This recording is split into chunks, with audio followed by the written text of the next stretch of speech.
fuck me, almost said the wrong word as well. Right, here we go. Fighting fantasy, Bloodbones. You ready for this, friends? You ready for this? So we've got to start the background first. Here's where we find out. Here's where we find out what's going on. It all started 10 years ago when the evil pirate lord Cinnabar murdered your family. At the time, you were only 12 years old and lived with your family in the small fishing village of Clam Beach on the northern coast of Roddlestone, halfway between the two major ports of the kingdom, Harabnab, home to all lawful adventurers and sailors, and the sinister port of Crabs. Life in Clam Beach was not easy, but it did have a peaceful security about it. And then the terrible day came. Oh, it was a clear summer's day in Warming. Where's Warming? Where's Warming? You haven't mentioned anything about Warming. When the huge, forbidding black galleon sailed into the bay, flying the dreaded flag of the Skull and Crossbones. Pirates! The bloodthirsty cutthroats were soon racing up the beach towards the village. The fighting was swift and bloody. Soon most of the menfolk of Clam Beach had been killed, your father and two brothers dying whilst trying to defend the village. In the end, the village elders had no choice but to surrender to the marauding raiders and open the village's meagre treasure coffers. The cruel pirate captain came ashore from his ship to collect the booty himself. The sight of him filled you with awe and fear. Welcome back, welcome back. The pirate was a tall, handsome man with a neatly trimmed, pointed black beard. Oh, this could be describing me, guys. This could be describing me. Hair tied back in a ponytail. Okay, it's not me. He was dressed in the clothes of a nobleman, with a fine scarlet coat trimmed with gold braid and wearing a large tricorn hat. At his waist hung a gleaming cutlass, and you could not help noticing that on the back of his right hand was tattooed the image of a grinning black skull. When the raiders had finally gone, filled with feelings of hatred for those who had murdered your family, you asked Ragai, the village soothsayer, who the pirate captain was. "That villain is one of the most evil men ever to sail the 12 seas of Titan," was his vehement reply. "He is the most feared pirate lord of our age, a creature without remorse, a murderer, and a follower of the bloodthirsty voodoo death god Queskari, whose mark is the Black Skull. His name is Cinnabar, but because of the terrible atrocities he commits, he is also known as Bloodbones." Oh my god. Bloodbones? That's the name of this book. That's the name of this book, guys. Oh my, that's the guy. That's the villain. From that moment, you vowed that one day you would have your revenge on the evil Cinnabar. Oh my god, guys. There's a lot of shit to take in here. Your mother became ill soon after that dreadful day, and 3 years later she died. I mean, she could have died 3 years later of any other causes, though. Surely it's not just, oh god, my husband and my son were murdered when this pirate came to town. 3 years later, cause of death? Yes, it was definitely pirate raid. Definitely historical pirate raid. On your 16th birthday, you left Clam Beach and made your way to Harabnab, gaining the position of cabin boy on a ship travelling to the distant continent of Alancia. So it is that for the last 6 years you have sailed all across the globe, but you never forgot the promise you made to yourself a decade ago. Over many voyages, you have tried to learn as much as you can about the rogue captain. You discovered that Cinnabar's galleon, the Virago, is frequently seen sailing in the waters around Nakunu Bay. Jedi, thank you very much, friend. Thank you very much. Let me get another tattoo out. We'll do that. We'll do that in a bit, and we'll do a bean as well, friend. Let me do a quick bean spin. It could be watermelon. It could be cabbage. Let's stick that in, and we'll keep reading. He also has a hidden base somewhere in the Port of Crabs, or close to the Port of Crabs. It's watermelon. It's watermelon. It's gross. You also gleaned as much information as you could about the notorious city, and so when you decided you were at last ready to confront your enemy, and the chance of passage on a merchant ship sailing to the Port of Crabs came up, you leapt at the opportunity. Vengeance, you are sure, will soon be yours. The Port of Crabs is haven to every pirate, buccaneer and freebooter who ply their trade off the coast of the kingdom of Roddlestone in the old world.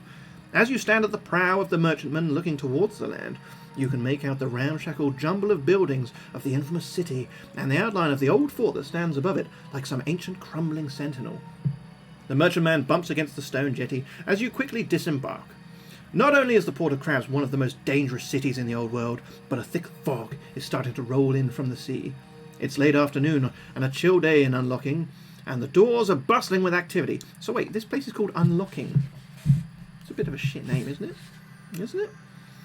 Standing close to the quayside is a large old stone building, which looks like it could withstand a battering from Hydana, god of the deep. Hanging over its sturdy oak door is a faded sign declaring that it is the Jolly Roger.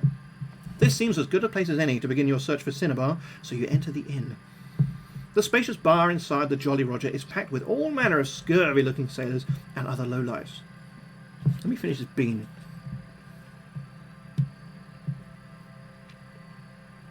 The landlord is as big as Knox and has a large anchor tattooed on one arm.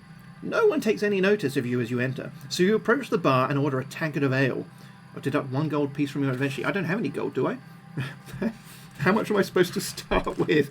Hang on a sec. Hang on a sec. You've missed something here, game. Do you know what? We're maxing it out. We're maxing it out. We're maxing out our gold. We're not cheating. So we start with 24. We're going to go down to 23. 23 gold. We're not cheating. We're not cheating. Food's here, finally. Finally. What else do we have?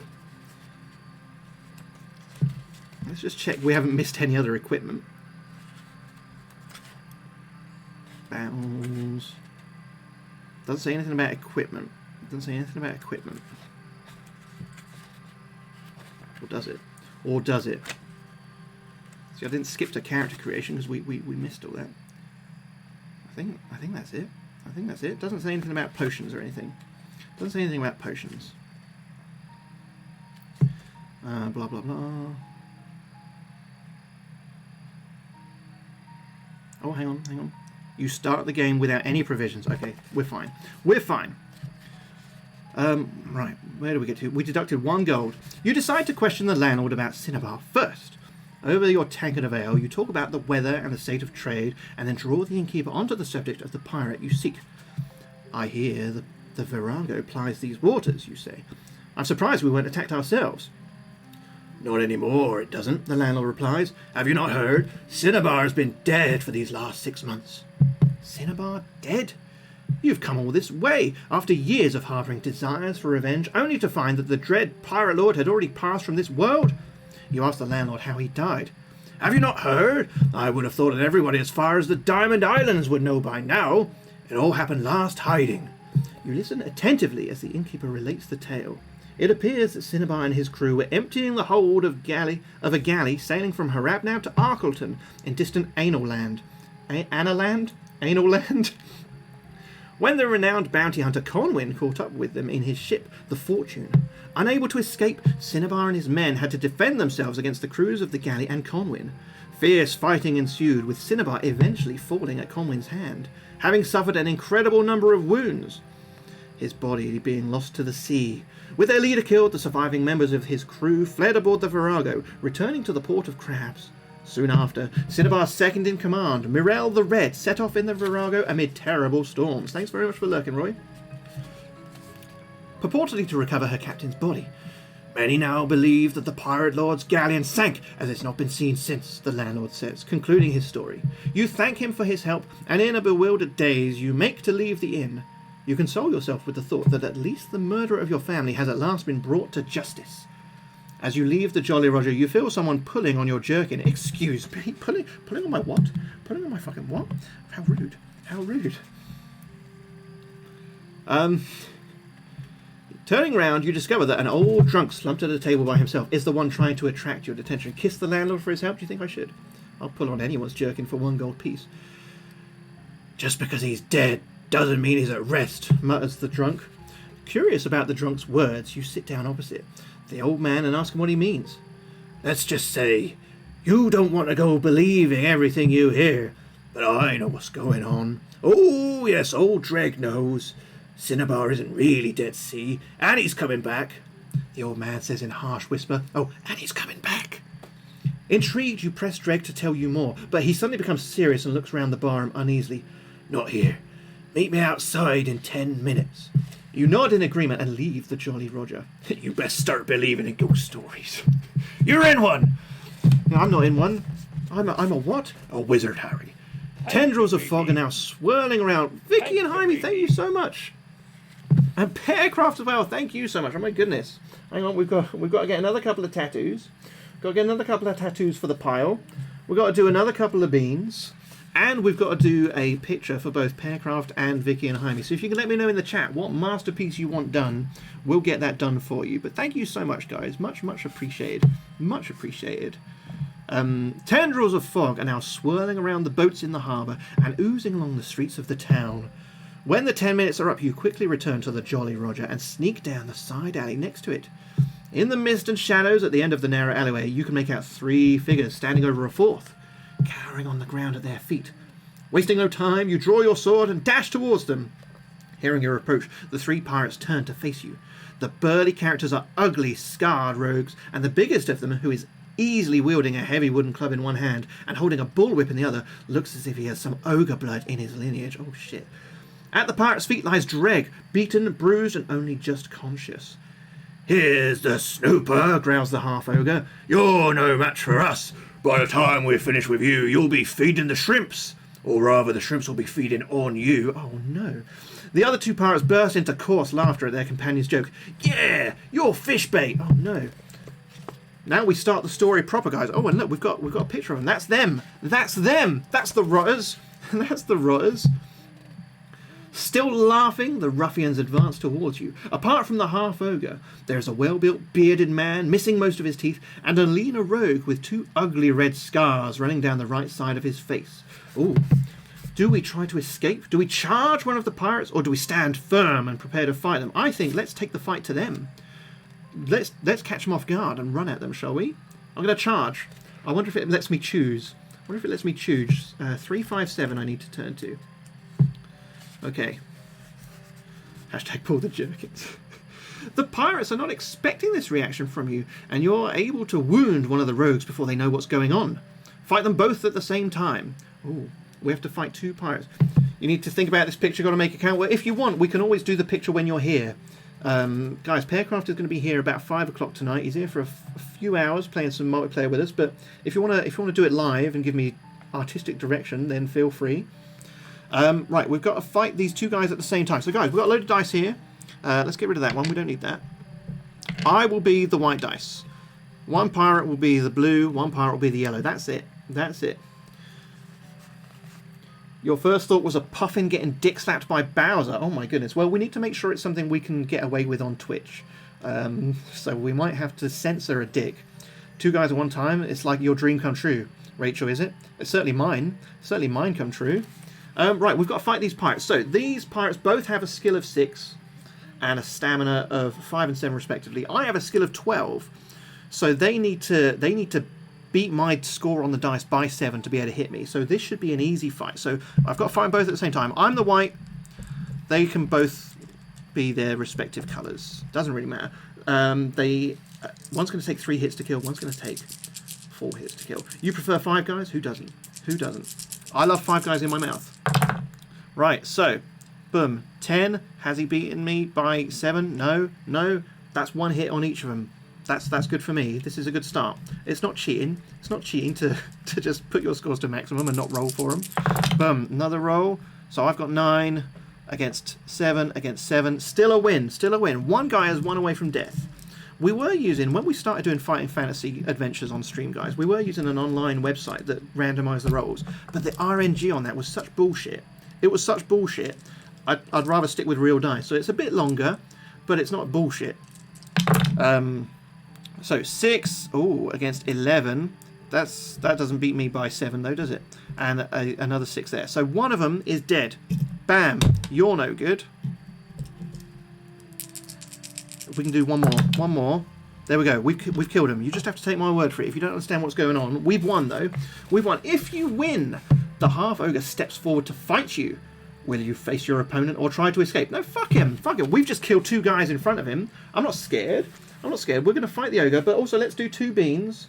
We're Oda Bean for Jaime and Vicky, and we're Oda Bean for Pearcraft. So, this one could be cabbage or watermelon. We've done that a couple of times. And then we'll spin that one. Another one. Fuck me. All right. I'm going a double green. Double green. Cabbage and watermelon. Maybe I'll get both. I'll just go fight this ogre. 187. Oh, I think I've got 1 of each. I think I've got 1 of each, guys.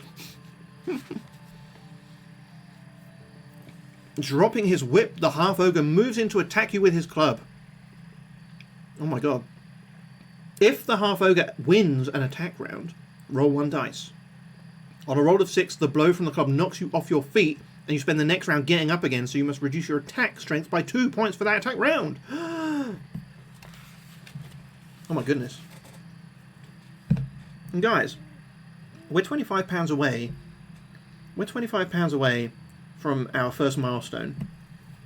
I've painted my nails. Doing some little pirate flags on my nails. So the half ogre has a skill of 8, so he's 4 beneath me. He's got stamina of 9, so we need to take him out 5 times. I'll take the yellow dice out. I'll be the white dice. He'll be the blue. If he beats me in an attack round, I roll a dice. And on a 6, he knocks me down. And I knock 2 of my attack score. So let's keep track. Let's keep track. Okay, so I've got 6 plus 12, 18. He's got 10 plus 8, 18. That's not a win. That's a draw. That's a draw. We'll take a draw. I don't want to get hit. Could you imagine if we got through this whole story without taking any hits, guys? So 8. So that's 20 for me. That's 18 for him. Bam! Take that. Take that. In fact, I'm going to use this die. I'm going to use this die here as a marker for how many times he's been hit. 1 time. You may not be able to see that very clearly, but I can see it. And that's the main thing. Pow. So 10, 22 for me. Significantly less for him. Look, snake eyes. Pow. That's 2. 2 hits on him out of 5 we need to defeat him, friends. And just so you can see him again, that's him. That's him at the back. That's the ogre we're fighting. Ooh, 3 for me, which makes 15. 5 for him, which makes, 13. Looks like you're down. And you'll have to excuse if I do get my maths wrong. I'm saying it with such confidence. He is tough, but this is only the very first combat, so I'm sure there's going to be tougher to come, Jolly. I'm sure there's going to be tougher to come. 4 puts me to 16. 9 puts him to, 17. He's beaten me in an attack round, guys. He's beaten me in an attack round. Let's roll a die. If it's 6, we're knocked down. It's 5. Okay, but we've taken a hit. Take a lot of pulls on the jerkin. I'll pull his jerkin. I'll pull his jerkin up when he's dead. Right, so my stamina is down because he's won an attack round. So I'm down to 22 stamina right now, friends. I still need 2 more hits on him. But my attack is now down to 10 for this round.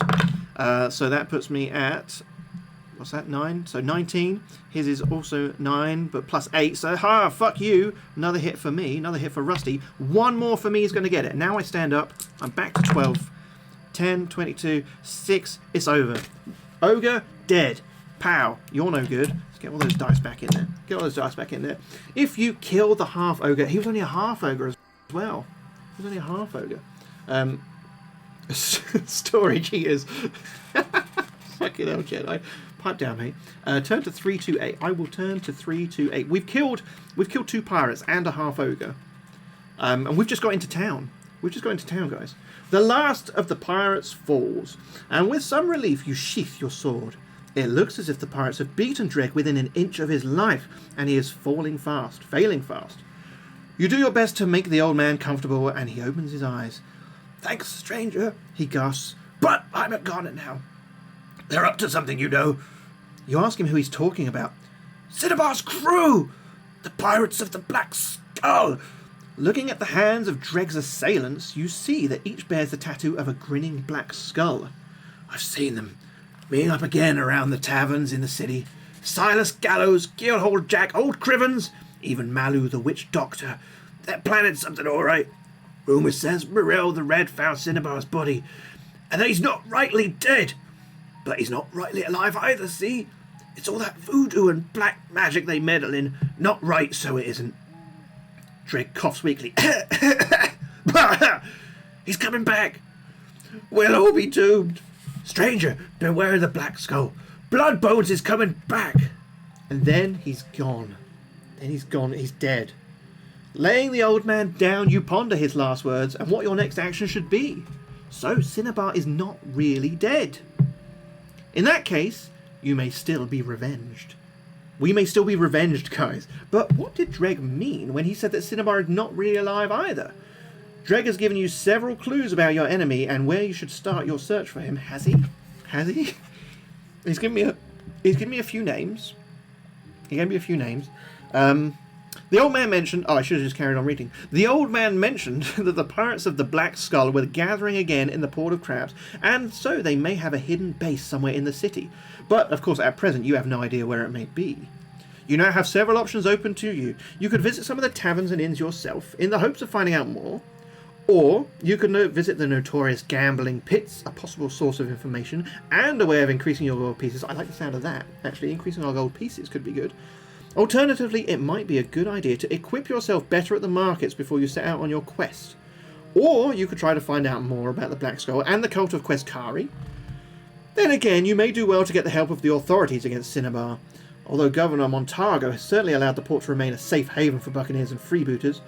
Of course, you could abandon your search for further information and instead look for the pirates' hidden base. There's a lot of options. We've got 23 gold. I kind of like 24 or 20. There's a lot of options. I think let's go to the gambling pits. Because I think maybe some unsavoury characters might hang around there, right? We can at least get that 1 gold back that we spent at the Jolly Roger. I'm going there. Maybe we'll do a bit of gambling. Let's see. The gambling pits lie within the area of the city known as the Claws, the poorest and most dangerous part of the port. The pits themselves are housed in a vast stone building with a large iron-studded oak door. This entrance is flanked by 2 troll guards. As you walk past them and through the door, they give you a cursory glance, and one says roughly, "Remember, no fighting." Alright, no fighting inside. Inside, the gambling pits lie under a thick cloud of pipeweed smoke, and are packed with the unsavoury and roguish clientele you would expect. Mingling with the crowds, you check out the different games that are on offer. After a brief look round, you discover 3 that interest you. Which will you investigate? The Arrow of Providence, Calabrius's Calculator, the Amazing Armano, or will you leave? I don't know. The Arrow of Providence, does that mean it could point the right direction? Could it point? Is that too literal? I don't know what this calculator is. It sounds a bit like maths. The Amazing Armano. We could see a magician. I don't know, let's go for the arrow. Let's go for the arrow, because it could be a magic compass. It could be a magic compass for all I know. I'm going 81 for the Arrow of Providence. The Arrow of Providence is a popular game of chance in the gambling pits. It's made up of a large circular board dividing into 12 sections. Oh, it's like roulette then. Each painted with a legend. An arrow-like pointer has been attached to the centre of the board so that it can be spun. To play the game will cost 2 gold pieces, but you will be playing for a potential jackpot of 10 gold pieces. That doesn't seem worth it, really. It doesn't seem worth it. I thought it was going to come... Like you say jackpot, I think it's like 100 gold, but not 10 gold. If you want to play, turn to 3, 4, 6. If you do not want to have a go, I think so. Actually, I don't. I came here expecting a magic compass, and all I've got is a roulette wheel with only 12 numbers and a shit jackpot. We're going elsewhere. We're leaving the arrow. I'm sorry I've wasted your time coming here, guys. We're going. Test your luck. Guys, we're not doing that. We're not testing luck in this game. We're skipping luck.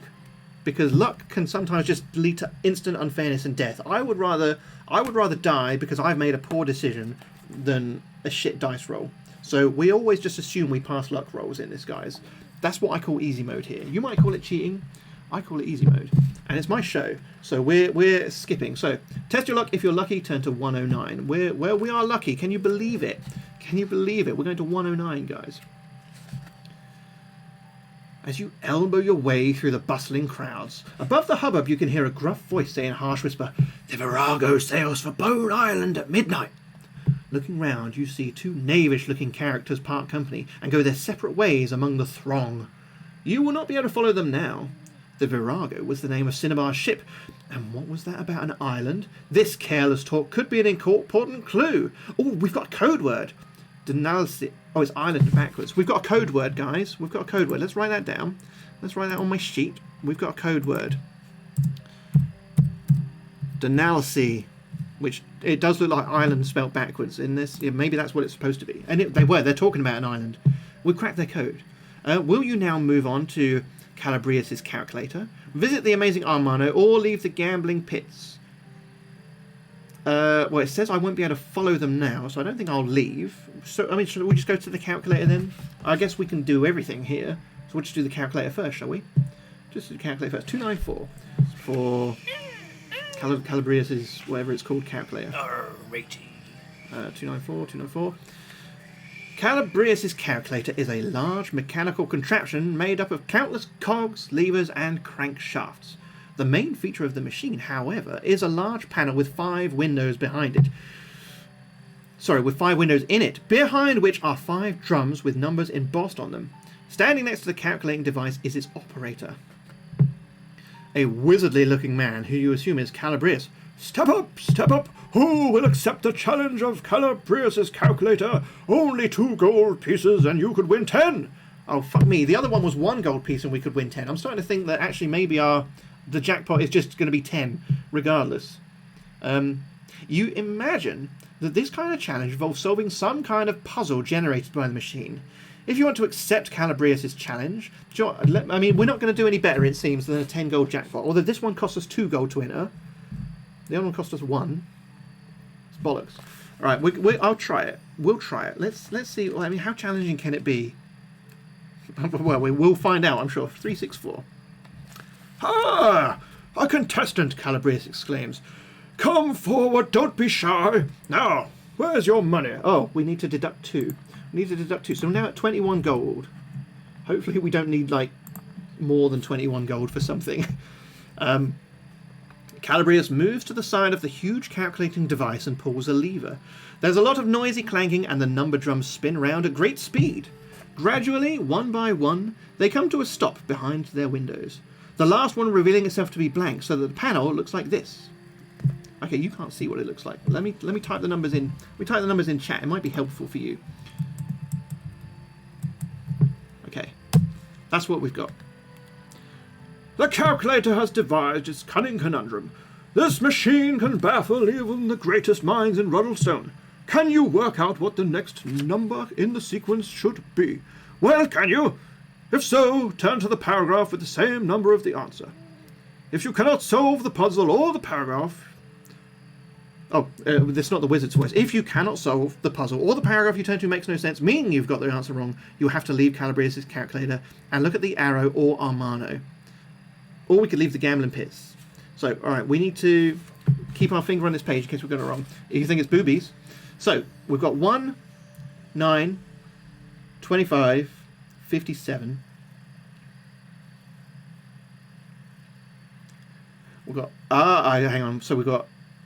Difference with 9 and 1 is 8. And then we're 16. I see a pattern here, guys. Then we're 32. So 57 and 64 is...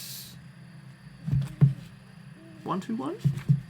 121? Let's see if the paragraph makes sense. Otherwise, let me keep my finger here in case we have fucked it up. But that makes sense. So we've added 8, then we've added 16, then we've added 32.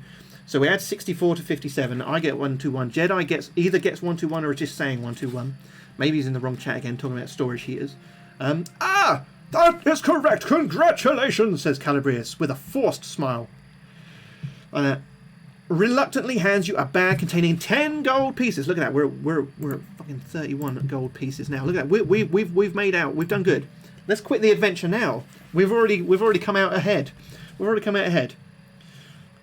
Regain 1 luck point. We're not using luck. With your confidence having been granted a boost, will you now look at the Arrow of Providence? We did that. Visit the Amazing Armano. I think these are just going to be games. I don't think we're going to find anything about Cinnabar or the Virago or the Black Skull pirates here, are we?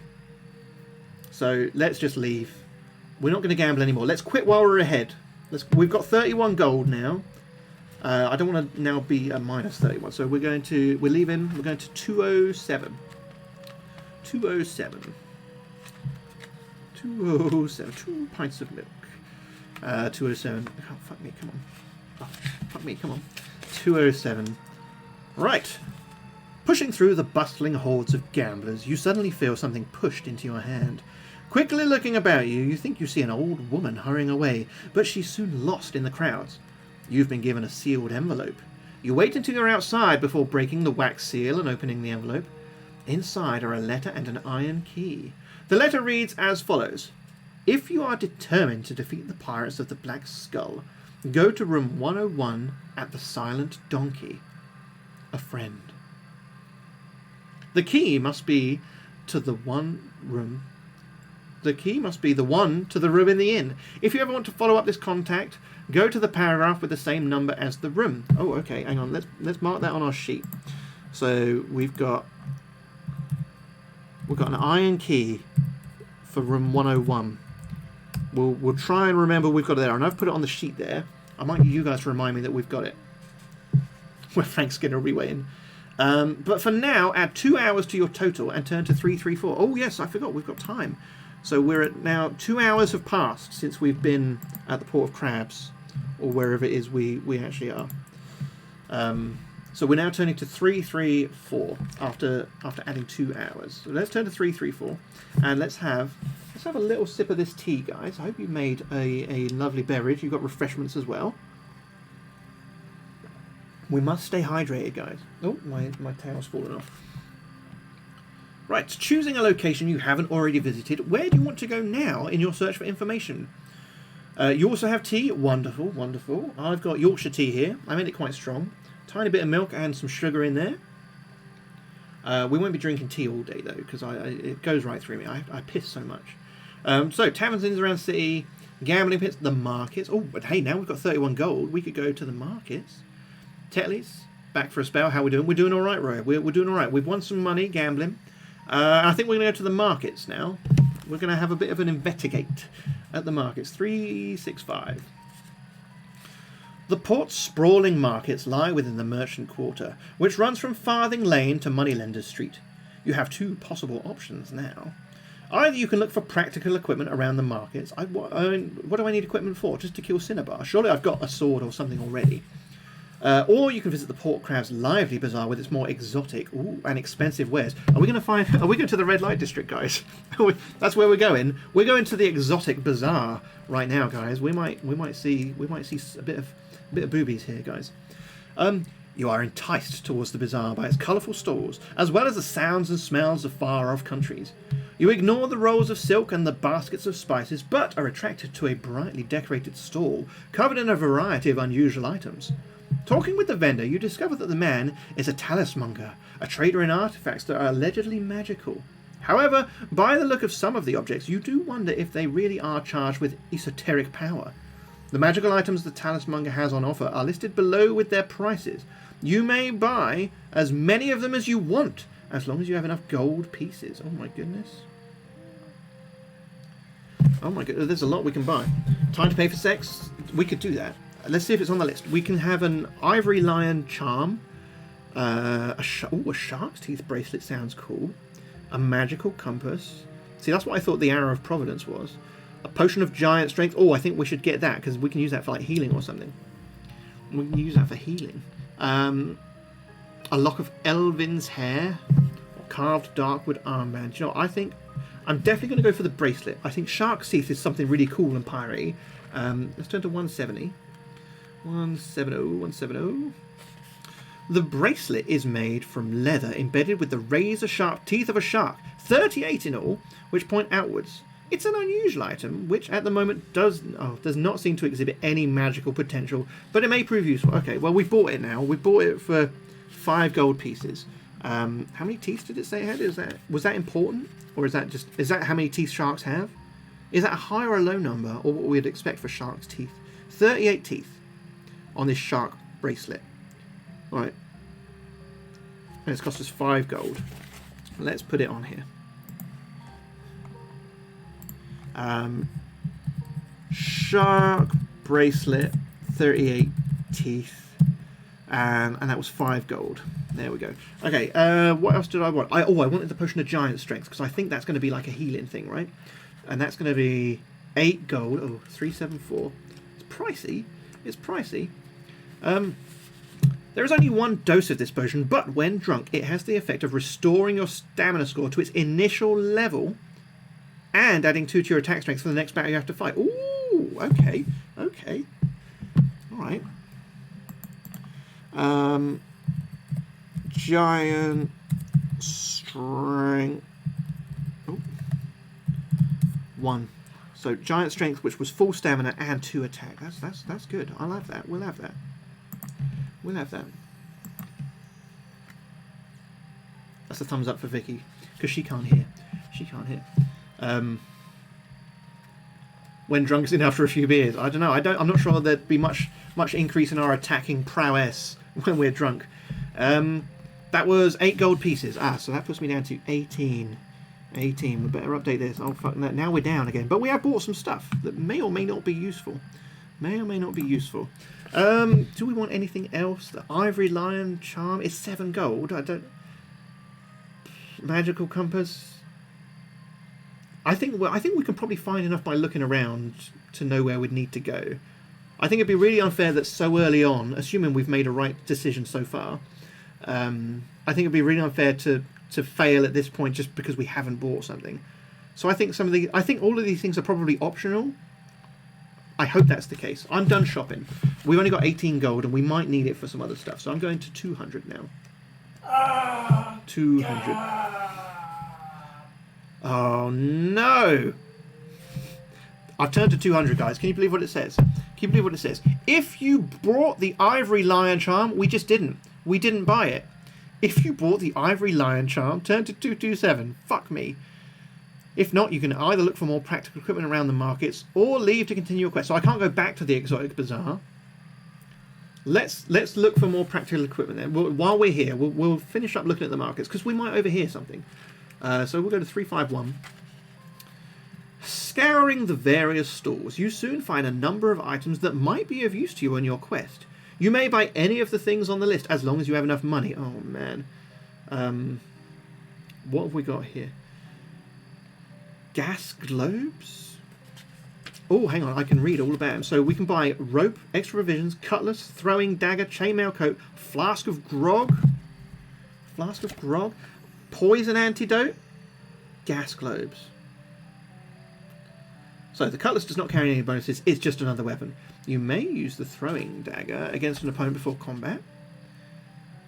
Chainmail coat reduces an opponent's attack strength. The grog is invigorating and will restore... Oh, we might get the grog if it restores stamina points. And we add 1 point to our attack strength. Oh my god, it's just like Niall said. Poison antidote is effective against toxins and venoms. Gas globes look like small glass spheres filled with swirling mist. We can use it before going into battle. Oh, and it reduces the enemy's attack strength by 2 points, but they won't affect undead, demons, or magical creatures. Okay. Alright. We've got 18 gold. I'm going to buy... The gas globes, I think, are going to be useful. Let's put that in. So we've got... That will be 3 gas globes. Which was 6 gold pieces. Sure, I'll take the grog. I'll take the grog, which is another 3. I'll take the extra provisions because we haven't got any provisions, so I'll put provisions there, and that's another gold off. And then I think poison antidote might be useful. Poison antidote. I know. I was like, what if we need all this money? But now I'm spending it all. But maybe this is what I need to be spending on. Poison antidote takes me down to 4. Should we get a throwing dagger? I'm getting it all. No, I'm not. We've got enough stuff. I think. Right, there we go. Need to use the word smashing more. We went with purpley red hair. Oh, I used to have that. When I was at college. We can compare hair colours. Right, when we're done, where are we turning to? Leave the markets. We're not going anywhere else. 111. Leaving the markets. We've got a good lot of stuff on us now, guys. Add 1 hour to our total. Okay, add 1 hour to our total. We are now at 3 hours past. So we didn't spend long at the markets. We obviously knew what we wanted. We had a shopping list. We stuck to it. As you're walking along Traders Street away from the market, you cannot help but notice a roguish figure standing on the corner of Lobster Alley. The man is gaunt and scrawny in his later years and with several days' growth of stubble. He also has an eye patch, a wooden stump for a leg beneath his right knee, and he wears a long coat and tricorn hat. A monkey with its own tiny waistcoat is scampering around the man's shoulders. As you walk past the pirate, you make eye contact, and he beckons to you with a glance, before turning and hobbling away up the alley. I think we've been propositioned, guys. I think we've been propositioned. Shall we follow the man? Yes, let's follow the man. Let's follow this man. This man that we've just caught eyes with, up a seedy, dark alley. There's no sign of another... Oh, no, that's 66, not 64. 64, there we go. Despite having a wooden leg, the old rogue moves quite quickly and disappears around a corner before you can catch up with him. Ooh. Are we walking into an ambush? Guys? As you are about to round the corner yourself, you suddenly start to have misgivings about your latest course of action. Will you continue to follow the pirate or go back the way you came? I think I'm going to go back the way I came. I think we're walking into a trap. let's go back the way we came. 266. 266. You turn around and come face to face with two black-robed figures, their faces hidden by the hoods of their habits. Wielding heavy koshes, the devotees advance on you. You will have to fight them both at the same time. Oh, man. Okay, fine. We can do that. Let's get rid of the red die. Let's get rid of that one. So I'll be the white. They're both dead in 3 hits. One has a skill of 7, one has a skill of 6. But we have a skill of 12. So we should do all right. I'll be the white dice. They will be... The higher one can be the yellow. The lower one can be the blue. That's fair. That's how we're doing it. That's how we're doing it. Boom. So I've got 7, which takes me to 19. He's got 8, which takes him to... Oh, fuck me, mass. 15. And he's got 6, which takes him to... 12. So I win. I win. Do I hit them? Do I hit them both, or do I hit one at a time? Let's say we hit them both. Let's say we hit them both. We're probably wrong, but that's one hit. That's one hit. Let's use my little dice as a counter again. Use that die as a counter. Right. Let's roll again. I struggle to pick these dice out. They're so small. So small. By the way, guys, I printed this. I 3D printed this. Let me hold it here because it's a better camera. This is like the One Ring. This is Lord of the Sauron's ring. I use it as a dice tray. I put some felt in it, so it's nice. There we go. Fuck me, look at those rolls. So 7 puts me to 19. 7 puts him to less than that. And well, in fact, that's me winning again. One more hit is all I need on them. And we're done. And we're done. Yeah, I printed it in I printed 2 of them, actually. I only put felt in one of them. I don't know what I'll do with the other one. It's up on that shelf there. There we go. 9. In fact, we just do it by if I beat them on the dice, which, I mean, that's equal, but I still win. Boom. They're dead. They're dead. If you win, as if there was any doubt... You also wanted to try out 3D printing. It's become a wonderful hobby, 3D printing. I got it just because I got my first 3D printer. I've got like 5 now. I got my first one because I wanted to print some accessories for like board games and shit. And then I was like, I want to fucking design some stuff. So I taught myself 3D modeling, as you do. And then, since then I've released a load of stuff, released some board games and stuff, 3D printable board games, 3D printable models. It's been fun. It's a good hobby. 126. We beat them. We beat those guys. So it was an ambush. But only because we were turning back. So if we hadn't run away, would we have met the old man? Would it still have been an ambush? I don't know. Your opponent slumped to the ground, and you turn around to deal with the treacherous pirate. Oh, it would have been an ambush. The old rogue is already fleeing as fast as he can along the alley. You run after him, but hearing your approach, the old man spins around and lets fly a dagger. Test your skill. If you succeed, turn to 173. Well, we will succeed. Thing is, with a skill roll, guys, we have to roll 2 dice. And if the score is equal to or lower than our skill, we pass. And we can't fail a skill roll because it will be 12. So we pass the skill roll. Turn to 173. Oh, but hang on, we've got the guy. Hang on, where is he? Where is he? We've got a picture of this guy. There he is, throwing the dagger at us, cheeky monkey. Can I do some 40k? Oh, mate, Games Workshop would be on me like, fuck me. I'd be in big trouble. Yeah, they hate 3D printing. I don't know why they don't just get in on it. They could pay like a subscription for their own website where you can make your own shit and print it. They're so against it. Right, turn to 173. That's the dude though, throwing a dagger at us. There's his monkey. 173. You duck just in time to avoid being hit by the dagger. Then you close on the old pirate. Turn to 318. Are we going to fight this guy? We're going to fight this disabled pirate. He's got a peg leg. He's got a monkey. He hasn't got a knife now. 100 quid per space marine. The pirate unsheaths a long knife, with which to defend himself. You ain't taken old Crivens yet, he spits. Come any closer, I'll slit your gizzard. Ignoring the old man's threats, once again you engage in battle. While you're fighting with its master, the villain's pet monkey does its best to distract you, climbing all over you and biting you. As a result, for the duration of this battle, you must reduce your attack strength by 1 point, and every attack round roll 1 dice. If the number rolled is even, you lose a stamina point, as the monkey's just bitten you. Oh my god. Okay, so my score is now 11. I could 3D print anything, mate. I 3D print anything. I would show you on stream, but I think we'd get in trouble. But there's so many great dinosaurs just with dicks for their heads that I want to print those and put them all over the place. Dickosaurus Rex, that's one of them. We can 3D print anything, mate. So, our skill is 11 for this fight. If we roll even, every fight. Or, well, we roll an extra dice. If that's even, we lose 1 stamina because the monkey bites me. Fuck me. Alright. Alright. So, I will be white. Crivens will be blue. He needs 4 hits. Let's roll this red dice. This red dice as well. And if that's even, we take another bit of damage from the monkey biting me. Which I'm not happy with. So, his skill is 8. Mine is 11. There we go. So, 6, 17... 8, 16. That's even. Boom. 1 to me. Get wrecked, Crivens. Get wrecked. And the monkey didn't bite me. The monkey didn't bite me. Good old roll. 6, so 17, 9, and 8. Also 17. Thank you very much for hosting, Niall. And odd. So we're drawn. No damage there, but also no monkey biting. No monkey biting, guys. Oh, look at these rolls! I win though. I win. The monkey does bite me, so we lose. We lose 1 stamina. A new ring. Oh my god, we could do that. Do you want one of those?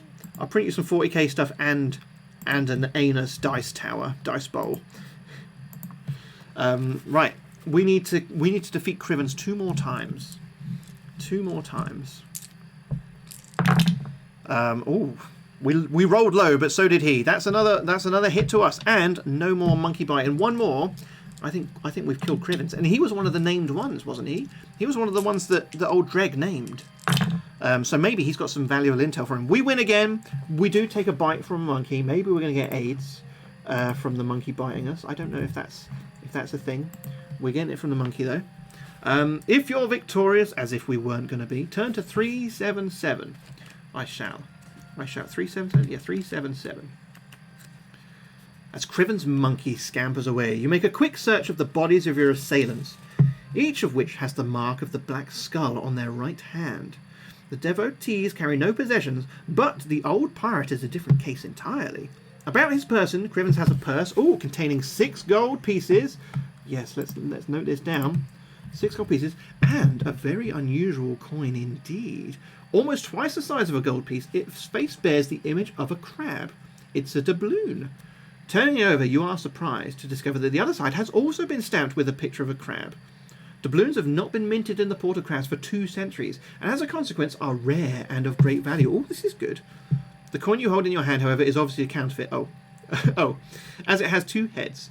From this, you can only surmise that someone has been trying to mint own doubloons, no doubt as a way to raise some money. Add the crab doubloon to your adventure sheet. Oh, this is important, or it could be. Crab doubloon. Crab doubloon. We got it. We got it. You also take Criven's throwing dagger, if you wish. I do wish. Let's have, because we didn't buy one before. We could have bought one, and I didn't. Throwing, is it dagger or dagger? Dagger? Dagger. If you do, you can use it against an opponent before having to fight them. Test your skill, and if you are successful, you may reduce their stamina score by 2 points. Well, I mean, we're always going to pass a skill roll, though, aren't we? We're always going to pass a skill check, guys. So we're basically... You've never seen one of these? Oh, they're so good. They're called Fighting Fantasy. There's the cover, Jedi. There's the cover. They're called Fighting Fantasy. There were like 60 of them in the original run. I've got like reprints, which I don't think had the whole lot. So they can be quite pricey on eBay. But they're really good. Most of them are fantasy ones. There are a few sci-fi ones, but they're really cool. They're really cool. A lot of them are very unfair. If you make the wrong decision, you're just dead. And also with these luck rolls that I've been avoiding, you're dead. But hey, this is really good though. We've got this throwing dagger. We pass a skill check, which we're always going to do because our skill is 12. Then their stamina score is reduced by 2. So basically everyone's stamina score now is lower. So that's made this a lot easier. Right, let's read. You may reclaim the dagger after the fight. Okay, so I just throw the dagger at them at the start of the fight. They drop down 2 stamina. Skill, sorry. Oh no, stamina, not skill. So they lose 2 health straight away. Let's remember that. Let's remember that. Stamina, not skill. Dreg told you that Crivens was one of Cinnabar's old crew, so they obviously know that you are onto them. You'll have to be careful not to attract their attentions further. Hurriedly, if somewhat cautiously, you set off again, away from the markets. If you have the word Denalcy written on your adventure sheet, I do have that. Turn to 17. If not, turn to 334. Do you know you reckon the chances of 334 being game over? Should we just have a quick look? We're going to 17 is where we need to go, but I'm just curious. 334, does it say you're fucked? Oh, no, there's other stuff. We won't read it then, just in case we actually go there for other reasons. So we're turning to 17, because we do have that code word. We do have that code word. Hello, Claire Bear, how are you doing? Welcome in, friend. Welcome in. I hope you've got a lovely, lovely cup of tea. I certainly do. I certainly do. And we're having an adventure. We're having a pirate adventure today. What were we? 17. You're passing a shop window containing a display of old maps and scrolls when you suddenly remember the cryptic message you overheard in the gambling pits, referring to Bone Island. Pausing, you take a closer look at the shop. Above the decorative window is a sign painted with the words Mundi Pelago, Cartographer. Accurate and attractive maps and charts. Surely a map maker would be as good a person as any to ask about an island. Do you want to enter the shop? Of course I want to enter the shop. We're going in. We're going into the shop. We're going into the cartographers. 288. 288? 288. 288. A bell above the door rings as you enter what looks like nothing more than a quaint, tidy workroom. Framed maps are hung on the walls and a bespectacled dwarf is poring over a chart at his work desk. As you enter, he looks up and asks if he can help you. You inquire as to whether he's heard of Bone Island. I'm not sure. My memory is not what it was, you know, says the dwarf with a twinkle in his eye. Oh, we're going to have to bribe him. We're going to have to bribe him? Do you want to see if you can prompt his memory with a couple of gold pieces? There we go. We are going to have to bribe him. Or will you leave? I think, well, let's see it, slide it over the table to him. Maybe this will refresh your memory. Let's do that. We're going to bribe this dwarf with, I hope it's only a couple of gold pieces. Yes, 2 gold pieces. We are taking off. Good thing we got those, gold pieces off Crivens. Pocketing your 2 gold pieces, Mundy takes a leather-bound tome from a bookcase and quickly thumbs through it. Ah, yes, here we are, he says, stopping at a particular page. This is a copy of the legendary Captain Marlin's log from his exploring days with the Prancing Porpoise. On one of his many voyages recording in this journal, he mentions in passing a tropical island inhabited by cannibals, which he named Bone Island. There is no map, but he does say that it lies 370 leagues east of the Port of Crabs. That's all I can tell you, I'm afraid, says the dwarf. If you ever go there, maybe you could make a few sketches that I could use to draw up a map of the place myself. I think that's something we're going to need to remember. So 370 leagues east of Crab Island. I'm not going to write of Crab Island, but you know what we mean. Thanking Mundi Pelago for his help, you go on your way. Turn to 334. Oh wait, hang on. Was that was the other one we had to go to if we didn't know the code word? So if we didn't know the code word, we would never have got the 370 leagues east. Ooh, I think we're making the right decision then, guys.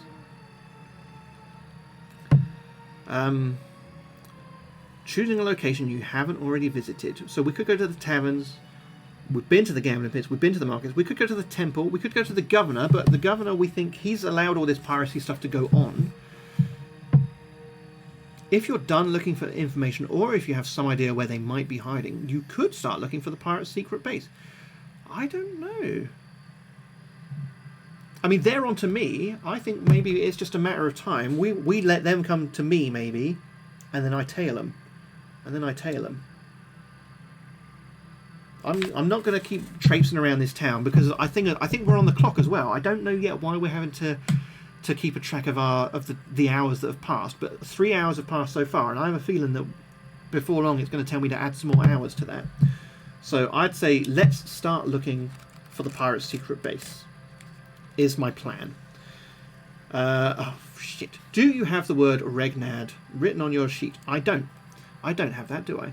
If so, turn to 310. If not, turn to 287. So 287 is where we're going. 287. Night has already fallen by the time you start to look for the pirate's hidden base. At least that should make your activities more covert and less conspicuous. If you have reason to go to Mandrake's Lane, now is the time to do it. What is Mandrake's Lane about? What is Mandrake's Lane about? I don't think I have got reason, unless that's where that hotel that I've got the iron key is for. I don't think I've got reason to go to Mandrake's Lane though. That's the first I've heard of it. If not, where will you look first for the pirates? Around the docks? At the ruined lighthouse on the promontory to the southeast of the port? In the sewers beneath the port? In the taverns and inns? I've already decided I'm not going to the taverns, though. At the cemetery? Or in the temple quarter? I don't know. Shall we go to the lighthouse? Because it's dark. It's got a big light. If we get to the top of the lighthouse, the light will shine on. Oh, the Rex! Thank you very much, Rex and Drax. Pirate nails. We'll do those, and I need to add in another tattoo to the pile that we'll do. Another bean. Let's have a little spin. And that'll be another picture for you as well, guys. Another picture for you as well. This one's a cola or dog food. Let's hope it's a cola one. But yeah, just let us know in chat what picture you'd like, and we'll get it done. Please be cola. There was dog food. Oh.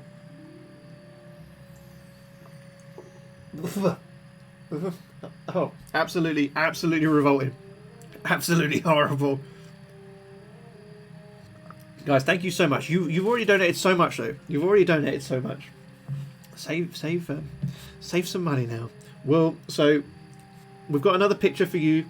We've got a picture for Pearcraft, picture for Jaime and Vicky, and we'll paint our nails as well. Onion will help. It won't help. It won't help. So we're going to the lighthouse is my idea, because it's dark and we can go up high and maybe the light will show us something. Is what I'm thinking there. So 146. But guys, thank you very much. We're halfway to our target. We're 3 hours in. I really appreciate it, guys. Thank you so much.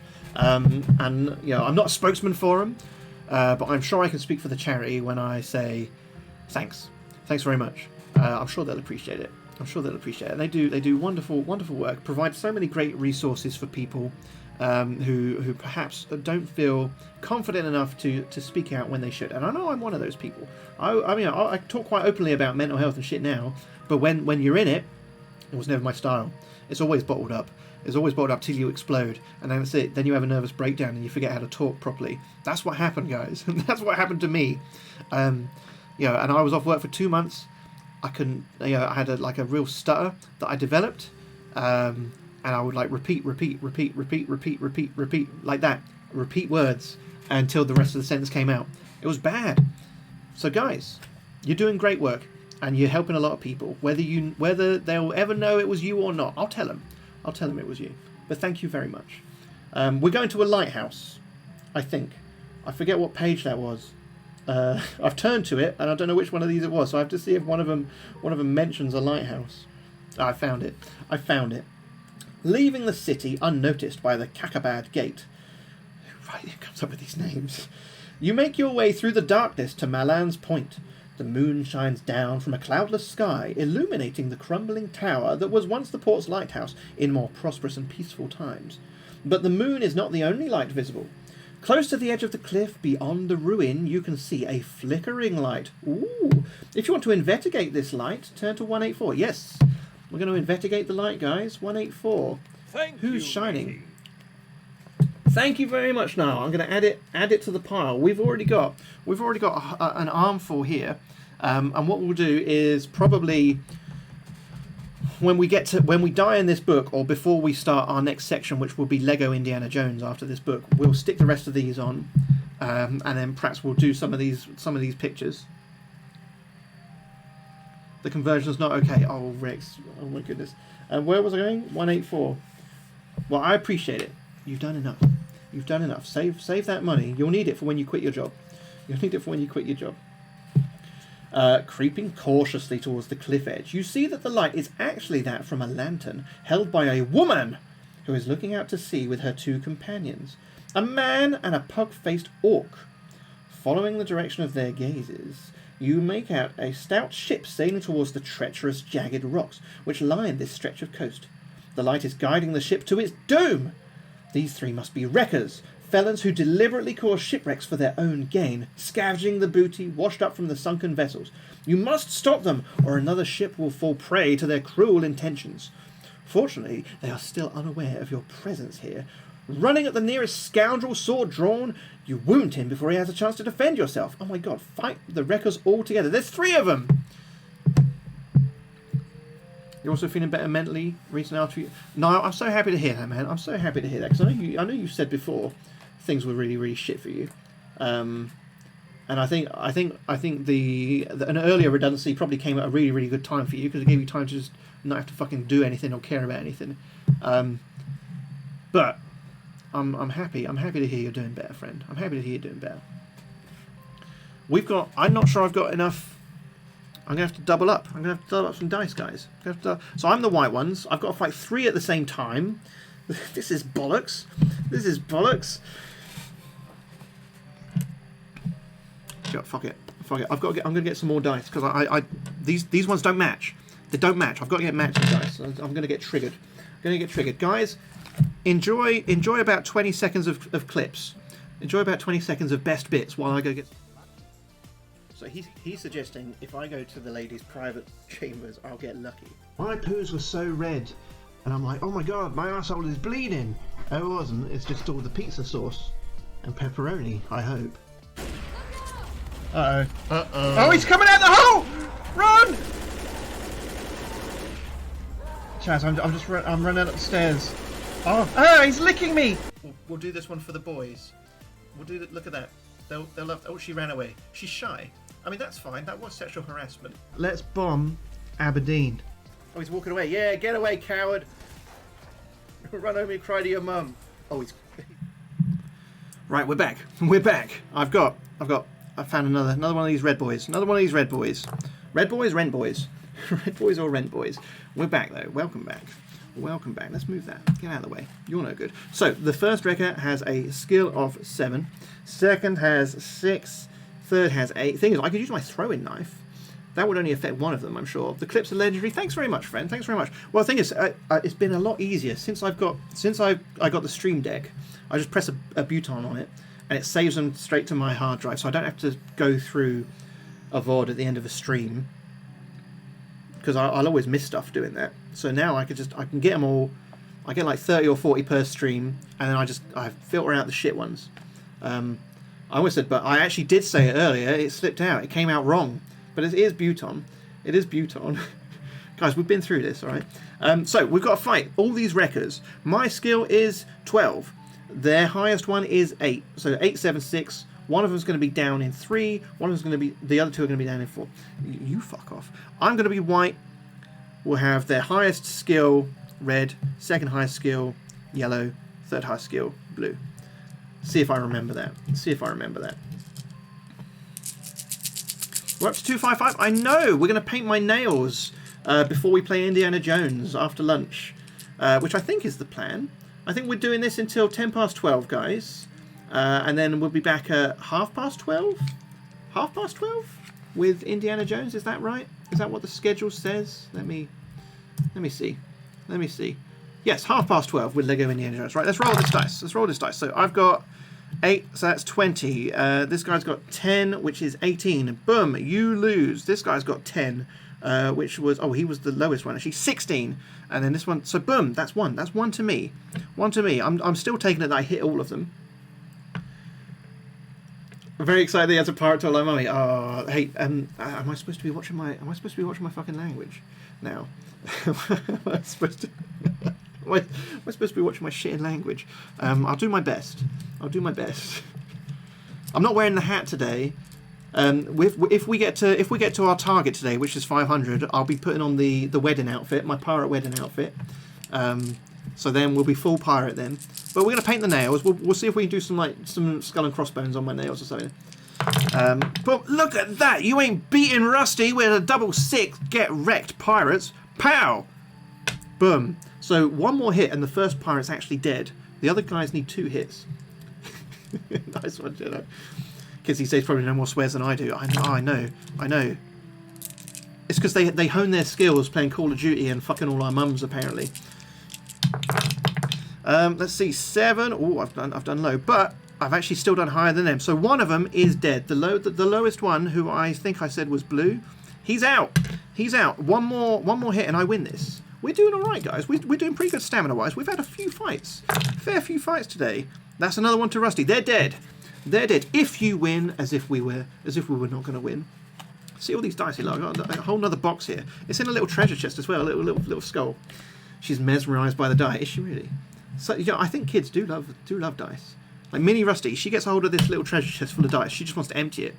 And there's loads in there. I'm like, no, come on, because I'm going to stand on like a D4 and really hurt myself. So 3, 6, 9. We defeated them. Of course we did. The light is snuffed out, and the vessel the wreckers were luring onto the rocks turns away just in time, heading back out towards the open sea. Record the word Enotroph. We've got another code word. All the colours. Oh, well, see, I'm glad. I'm educating your kid. We've got a code word, guys. Enutroph. Oh, it's fortune backwards. Enutroph. That's our latest code word. Searching the wrecker's body, you find a total of 5 gold pieces. Nice. And a skeleton key. What are we doing with a skeleton key?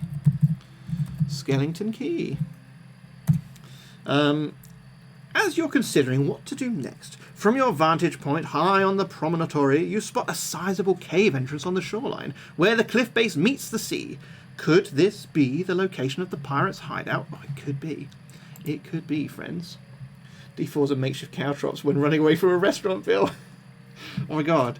Because I barely use them as well. They're mostly used for like low-level spells and shit in this house, and I'm never really like a caster. At most I've been a cleric, but even then I've had D6s. Right, what do we do? Do we climb down the cliff to the cave? Do we return to the lighthouse and investigate it further? Well, we were coming to investigate the lighthouse to start with, so I think let's continue with that investigation. 296 to investigate the lighthouse. The sturdy lighthouse door is locked, but using the skeleton key, you enter the crumbling tower. Inside, you find what was obviously the wrecker's den. Several empty crates have been arranged around a barrel, which acts as a table, and bedrolls lie in one corner. On the barrel are a candle, 2 dice, enough provisions for 3 meals, and a partially burnt letter. Picking up the charred parchment, you read what you can. Has been changed. It is no longer Leviathan, it is now Crossbones. Destroy this letter at once. Should you encounter the snooper, that's me, do what is necessary. We meet at the allotted time at... Okay, so something's been changed. It's not. So maybe a password? Was Leviathan, is now Crossbones? I'm going to write Crossbones down. It's probably useful. That's probably useful to know. Crossbones could be a password, guys. This is a valuable clue, it says. Taking whatever else you want. Oh, shall we take everything? So we can get a candle. We can get 2 dice. And another 3 provisions. Holy shit, look at this. You notice a trapdoor in another corner of the room. It could be a trap, though. That's why it's called trapdoor, right? That's why it's called a trapdoor. Do we open it? Do we return to the cliff and explore the cave? Or do we leave Malon's Point? I think we've got a password. We've got a clue. They're going to meet somewhere at some time. We don't know where that is. We don't know the meeting place. We don't know the meeting time. But we do know, potentially, the password. So let's leave. Let's leave and see if we can just stumble across it, shall we? The sea salt breeze behind you. You return to the Port of Crabs itself, sneaking back into the city to continue your hunt for the pirates. Add 1 hour to the time elapsed. Claire, thank you so much for lurking, friend. I'll tell you what, just keep this on. Keep this on. It'll be a wonderful little bedtime story for you, friend. You'll get to sleep in no time. A lot of people have told me, guys, actually. They like to put my streams on when they're going to sleep. Because I'm so fucking boring. That's what they tell me. That's what they tell me. So, where will we go now? To the docks? To the taverns? To the sewers? To the cemetery? Oh, yeah, because, hang on, wasn't that guy supposed to be dead but not dead? Wasn't he supposed to be dead but not dead? So maybe the cemetery might be a good idea. Might be a good idea. Let's take a look. Let's see if we can desecrate his grave or something, shall we? Why not? With a bit of grave robbing. Never hurt anybody, did it? Keeping to shadowy doorways wherever possible, you make your way swiftly along Corpse Way towards Dead Man's Gate. Do you have any of the following words written on your adventure sheet? Eterip? Nope. Rockna? Nope. Yeknod? No. Desruk? No. We have 0 of those words. Count up the number of words you've noted down from the list. Oh. So if we have no words, we go to that page. 1 or 2, we go to that page. 3 or 4, we've got no words. I think maybe we've done it bad. Well, exactly. Screaming my head off is not the best relaxation. It's not the best. Right, so we've got none of the words. Maybe we are not on the right track. Because that was 4 words, and we didn't have any of them. So we turn to 119. Okay. Just outside the city walls lies the cemetery. Its pillared entrance is decorated with disturbing statues, and fog merely adds to the eerie atmosphere of the place. Creeping between the weathered tombstones and mausoleums, you suddenly hear the crack of a twig somewhere off to your left, and almost jump out of your skin. Spinning around, you're sure to catch a glimpse of something disappearing behind a grim sepulchre. You are not alone in the cemetery. Something else is also prowling around here during the hours of darkness. Peering around the corner of a crypt, you see 2 men who look like sailors, walking away from you through the mist.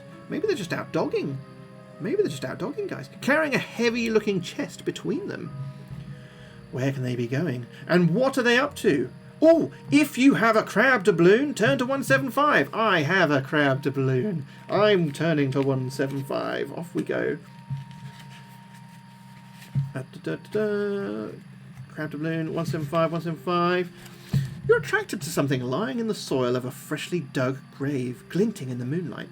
Bending down, you pick it up. It's another doubloon. Also with 2 heads. Criven's had such a coin, and was a member of Cinnabar's crew. And now you have 2 men carrying a chest full of them through a deserted cemetery at night. They must have something to do with the Pirates of the Black Skull. You decide to follow these smugglers. Alright, we're going to follow the smugglers. Do we add the crab? Do we add the crab doubloon? I'm assuming we picked it up. I'm assuming we picked up the second crab doubloon. So I'm gonna put a 2 in front of that. Oh, a 2 in the middle. 2 doubloon, 2 furious. There we go. 2 crab doubloon. We've got it. I don't know what we're doing with them. Maybe we'll use it to like prove that we're part of the crew. Plus we have a password. Potentially. Crossbones. Turn to 247. Off we go. I'm excited, guys. Oh. Oh. Well, there's a picture here. Hang on. There's some shit going down. Let's wait till we've read to that bit, and then I'll reveal to you what we're looking at here. The smugglers eventually stop outside an old tomb overgrown with moss and ivy. Finally getting the rain you've been promised for 2 days. Oh, what, now it's flood watch? It was pissing down this morning here, actually. Pushing open the granite door, they disappear inside. You wait a few minutes before lighting your lantern. Add 1 hour to your total. Hang on, I said I waited a few minutes, and now I'm adding an hour? What is this? What is this nonsense? Right, so now we're at 5 hours. Is this a good thing or a bad thing? Like, are they going to sail away after a few amount of hours? I don't know. Your lantern reveals a passageway leading away into the gloom. As soon as you step over the threshold... as soon as you step over the threshold, another light becomes visible at the other end of the corridor and starts to move towards you. And let me show you what it is. What are we on? 247. 247. I got 247 for you. Look at this. What is this about? What is this about? Gliding along the passageway is the apparition of an old man with sunken eye sockets and talon-like fingernails with clogged with grave dirt. The sight of the glowing spectre fills you with a sense of dread, and your blood runs cold when you see that the lantern it carries has been fashioned from a human skull. From the tales you've been told of the Port of Crabs, you know that this must be a ghostly jack-o'-lantern. The ghost does not attack, but instead comes to a halt a few meters from you. Its jaw drops open, and the apparition utters 1 word. Password. Do you know a password? Yes, the password is Crossbones. If so, now's the time to say it. Oh, hang on. Convert the letters of the password into numbers using the code A = 1, B 2, C. Oh, okay. And add up the numbers and turn to the paragraph, which is the same as the total. Okay. So we convert Crossbones letters to numbers. We add them together. We get the thing. Okay. If you do not know a password or the paragraph you turn to doesn't make sense. Thing is, it depends if you're following the story, doesn't it? Because none of it might make sense. I turned to one paragraph and I'm like, what the hell is going on here? Even if it is the right one. Okay, so Crossbones. Let's figure this out. C is 3. R is 18. Is it? O... Wait, is R 18? Yeah. O... 15? S must be 19, so 2 of them. B is 2. O, 15. N, 14. E, 5. S, 19. I think, just doing a phone update so you can't chat for how long it takes, no worries. I think 129 is my number. I think 129 is my number. That's some quick maths in my head. And that's if I got the right letters. I was counting on my fingers to get the letters, but let's see if the paragraph makes sense, shall we?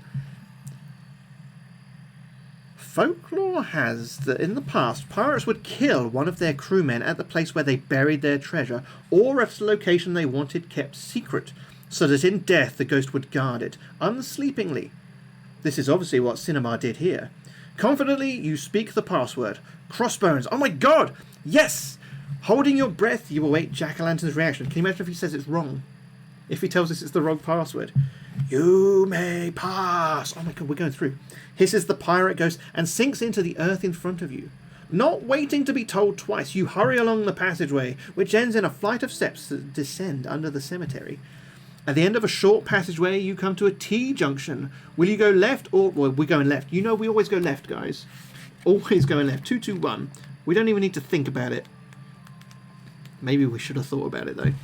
You find yourself exploring the Pirates Hideout. A collection of meeting rooms, storerooms, and sleeping chambers, but all appear to be deserted. Do you want to remain here and make a thorough search of the hideout, or would you rather return to the T-junction and follow the tunnel in the opposite direction? I think we should search it, at least. We came here. We came here to look for stuff, surely, so we're going to look for stuff. Let's do a thorough search. 305. Your first assumption that the place is deserted proves to be correct. Unhindered, you begin to search the rooms more thoroughly. Rummaging through chests and overturning boxes, you find a sword, which will be useful if you've lost yours. So I had a sword the whole time, apparently. I just didn't put it on my sheet. Maybe we should add this one onto our sheet, just in case it's like a magic one. Sword. There we go. Sword. We're in. Enough provisions for 5 meals. Oh my goodness! Look at all the provisions we've got. In fact, I'm going to take one of those off, so we can get ourselves back up to max. There we go. 10 gold pieces. Look at that. We're oh, not 53, 20. I wish it was 53, 23. There we go, friends. Right, test your luck. We're not doing that. So we are lucky. We're going to 199. 199, friends. 199. 199. You also uncover a peculiar 8-sided blue gem in a silk-lined box. Add this to your event. Oh, this is important then. Add this to your adventure sheet. So we've got blue gem, 8 sides. Oh, no, don't overwrite that. Blue gem, 8 sides. Okay. Having completed your search, you decided it's time to find out what's going on here, and so head in the other direction past the T-junction. Add 1 hour to your total and turn to 13. So we're at 6 hours now, guys. We are at 6 hours of our journey through Port of Crabs and whatever we're doing. 13. Oh dear. Oh dear. I don't like what's at 13, guys. This is what we're looking at 13. A tunnel soon ends at a closed door. From beyond it, you hear the sound of something large moving around, and there is an almost overpowering, musky animal odour. Boldly, you fling open the door. The monster that is trapped inside the room immediately turns to face you. It looks like a huge predatory cat with a fiery red coat and mane, a ridge of spikes growing from its spine, and huge fangs. Lashing behind the beast are several long, snake-like tails, each ending with a stinging barb. This is truly a cat o' 9 tails. Oh my god, what a pun. What a pun. You are somehow going to have to get past the monster if you are to find the Pirates of the Black Skull. Do you want to attack it with your sword, or distract the beast by throwing it some food? No, I need that food. That's my food. Let's attack the beast, because we can use our throwing knife, can't we, guys? We can use our throwing knife to knock 2 of its stamina off, to make this fight a bit easier. So we're turning to 78 to attack this thing. I'm going to use the throwing knife, which takes a skill check, but we can't fail a skill check. So its thing is down. So its stamina was 10. It's now 8. It's now 8. So we have to take it out 4 times. 4 damages, 4 hits we need on this thing. Its skill is 10. So it's only 2 lower than me. With a roar, The mutant bounds towards you. You have no choice but to fight the monster. The cat attacks by trying to slash you with its great claws and bites you with its huge fangs. However, if the monster hits you, roll 1 dice. If you roll 6, the beast has hit you with one of its barbed tails instead. And roll 1 dice to deduct the number rolled from your stamina score. Oh my god. So it could do some big damage to us, guys. If we roll a 6, and then we roll something again. Okay, let's fight. His skill is only 1 lower than mine, but we've already knocked his stamina down by 2 with our throwing knife. So we've got to get 4 wins on this thing. 4 wins, that will be a win right there. Thank you very much. 1 down. 1 down. Let's keep it going. 2 down. Oh my god, this guy's nothing. This guy, you ain't terrifying. You ain't scary. You believe? Thanks, Roy. I believe too. Let's keep going. Let's keep going. Oh, we're matched on the dice, aren't we? But I have 1 higher skill. So that's 3. Oh my god, guys, this is so easy. This is so easy. Famous last words, maybe? Overconfidence, probably. Let's roll. Let's roll. 8 and 9. Oh, wait, that's the same. That's a draw. Nothing happens. Nothing happens on a draw. And pow. Oh, okay, he's got me. He's got me. He's hit me. Let's roll a dice. A die. If it's a 6, oh, fuck me. It was a 6. He hits me with his tail instead. So we roll this again, and that's how much damage we take. Oh, what the shit! Oh, no. I'm not happy about this. I'm not happy about this. Right, so we're down 6 from 1 hit. You son of a bitch, cat. Right, we've got to beat it 1 more time. I hope we don't get hit. Oh my god, I can't believe that 2 6s in a row. Right, he's beaten me again. He's beaten me again. It's not a 6, so we'll only take 2 damage from that. Alright, that's okay. That's acceptable to me. It's not actually that acceptable. I'm not that happy with that. Right, come on. Come on, white dice. Don't let me down. You're letting me down again. Right, let's roll. It's not a 6, so we take another 2 damage. Oh my god, we're getting pretty beaten up by this thing, guys. We're getting pretty... I was a bit confident, and now I'm not so much. There we go. We've done him. We've done him. He's dead. He's dead. We're down almost half our stamina now, but we've slayed the beast. We've slayed the beast. If you survive this battle, we did. We did. Turn to 235. 235 is where we're going. Is where we're at. Exhausted after such a titanic struggle. I am. You take a few minutes to recover from the fight. If you have some poison antidote and the beast stung you at all with its tails, you may recover half the stamina points lost in this way by drinking 1 tot. I do have poison antidote. How many tots do I have? Was it 1 thing is 1? I don't know. Well, I lost 6 points. I'm going to use the poison antidote, and I'm assuming I've just got a whole bottle of it. Maybe that's wrong. So we lost 6 from its tail, so we'll get 3 back. Okay, we'll do that. Now that you are no longer being threatened by a ravening monster, you take time to look around the room you're in. It's a Spartan affair, containing just a few pieces of broken furniture, but on the other side of it is a door leading onwards. You also notice an entrance to a cave with an iron portcullis that barred it raised. Obviously, the pirates let the Ninetails out into the main room to stop anyone from following them. The mutant itself was captured by Cinnabar on one of his voyages, and brought back to the Port of Crabs to guard the entrance to his innermost sanctum. Do you want to open the door, or do you want to investigate the cat's cave first? I don't think we've got any need to go in the cat's cave, have we? Love the consistency of flouts in the rules. No. We're on easy mode. We're on easy mode. This is all acceptable. This is all acceptable, mate. I think let's go through the door. I don't think we need to... Yeah, that's true. That's true. Might have been guarding something. I think it was guarding that door. I think it was guarding that door. The guys went through the door. I think all that was the cave was where that thing lived, and they let it out through the portcullis. So I'm going to investigate the door. 323. 323. Where are you? 323. Hello, Ethan. Welcome in, friend. 323. Carefully, you open the second door. How long has it taken you to get this far? It's taken me 6 hours. If it's taking you 9 hours or more, turn to 70. If 8 hours or less, turn to 333. Thank you very much for following, friend. Thank you very much for following. 333. We're doing a charity stream today, as you may have already seen. We're doing 24 hours raising money for Mind, the mental health charity. And we're already over halfway our target. Right now, we're doing Fighting Fantasy. We're doing a choose your own adventure, and I think so far we're doing all right. We're still alive. We're still alive. You're one fall away from 400. You know, this time last year we were at 40 something.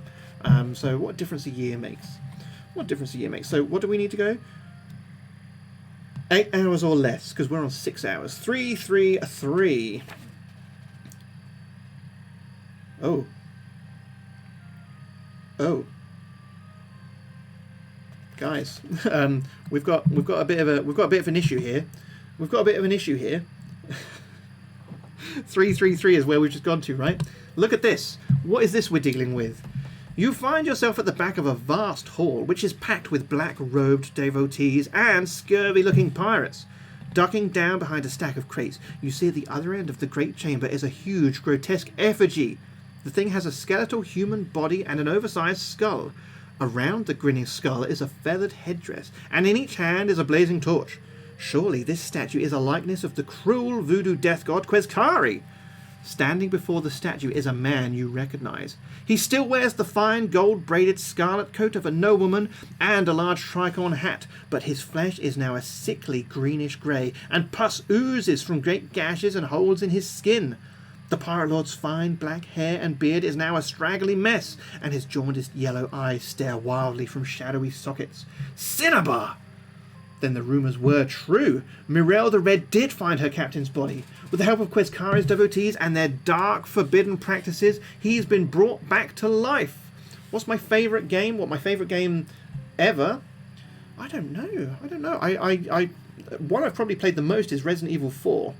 It's definitely up in my top 5. I don't know if I would have like an overall favourite. I've just got lots that I love playing, and I'd play a lot, but definitely Resident Evil 4 is up there. For sure. House of the Dead 3, another one. How about you though, friend?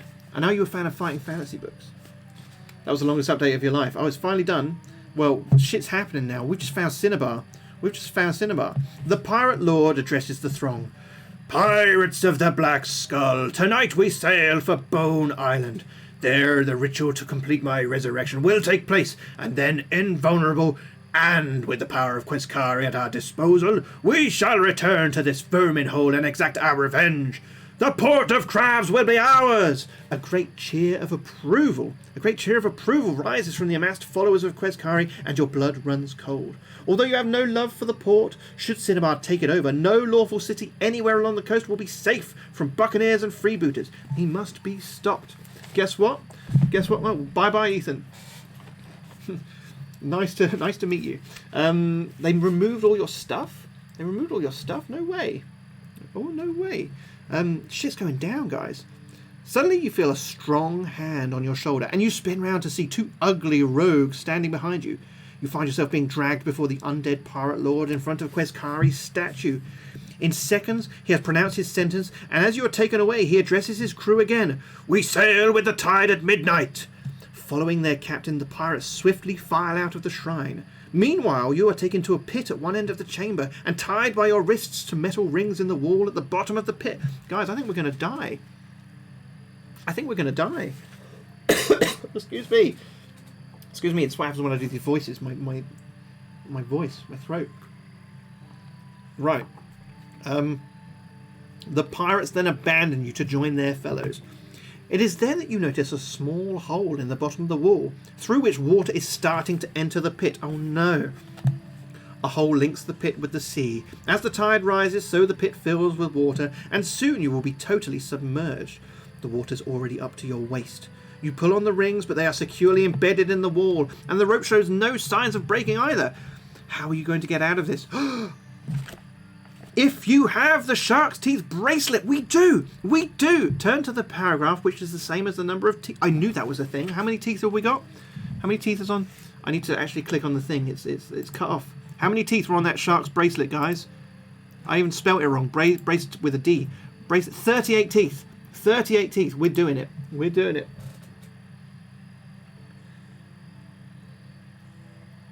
You're writing a strongly worded letter. It was 38. Thanks, guys. Yes, 38. Oh my god, guys. I think we're getting out of this. Rubbing the serrated edges of the teeth against the rope with the bracelet on your wrist, you soon cut through the strands. You free yourself just before the water filling the pit covers your head. Climbing out of a potentially watery grave, you find your backpack and sword dumped nearby. Nothing has been taken. Well, that's lucky, isn't it? Without further delay, hurriedly you head off after the pirates. You soon find yourself at the edge of a huge natural cavern, inside which the sea has formed a large bay. At the far end of the cave is an entrance large enough to admit a sailing vessel, and sure enough, moored to a jetty at the edge of the water is a great galleon. Yeah, sorry, they're all turned off. They're all turned off for today, guys. They'll be back on next stream. Don't worry, they'll be back on next stream. We just wanted to focus on the charitable shit today. Unfollowed, unsubbed, and blocked, mate. Can't block me. Can't block me. I'll wreck you. Yeah. You'll be under a patio. Nobody will find you. Where are we? A galleon. A galleon. The ship flies the skull and crossbones flag, common to all pirate vessels. And instead of a figurehead, you are disturbed to see a human skeleton bound to the bowsprit. Before you see the name Virago painted on the side, you know that this is Cinnamar's galleon, which was supposed to have sunk. You can see the pirates of the Black Skull milling around on the deck, but there is no one left on the jetty. The Virago must be ready to sail.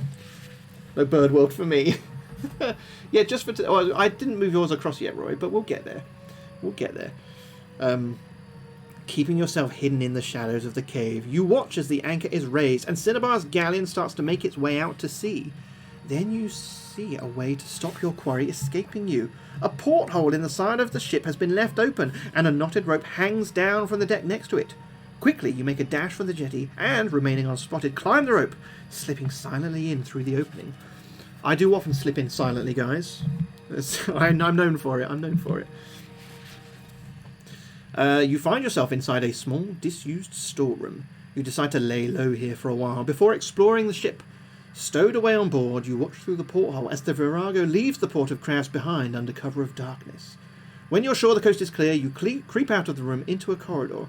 To your right is a door with the brass plaque, Captain, fixed to it. That's my quarters, obviously.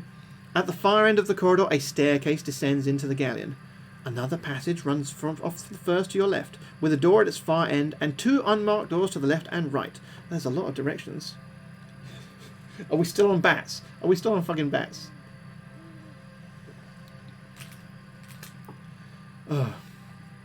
Right, where are we going? Open the far door, door to the left, door to the right, door marked Captain, or...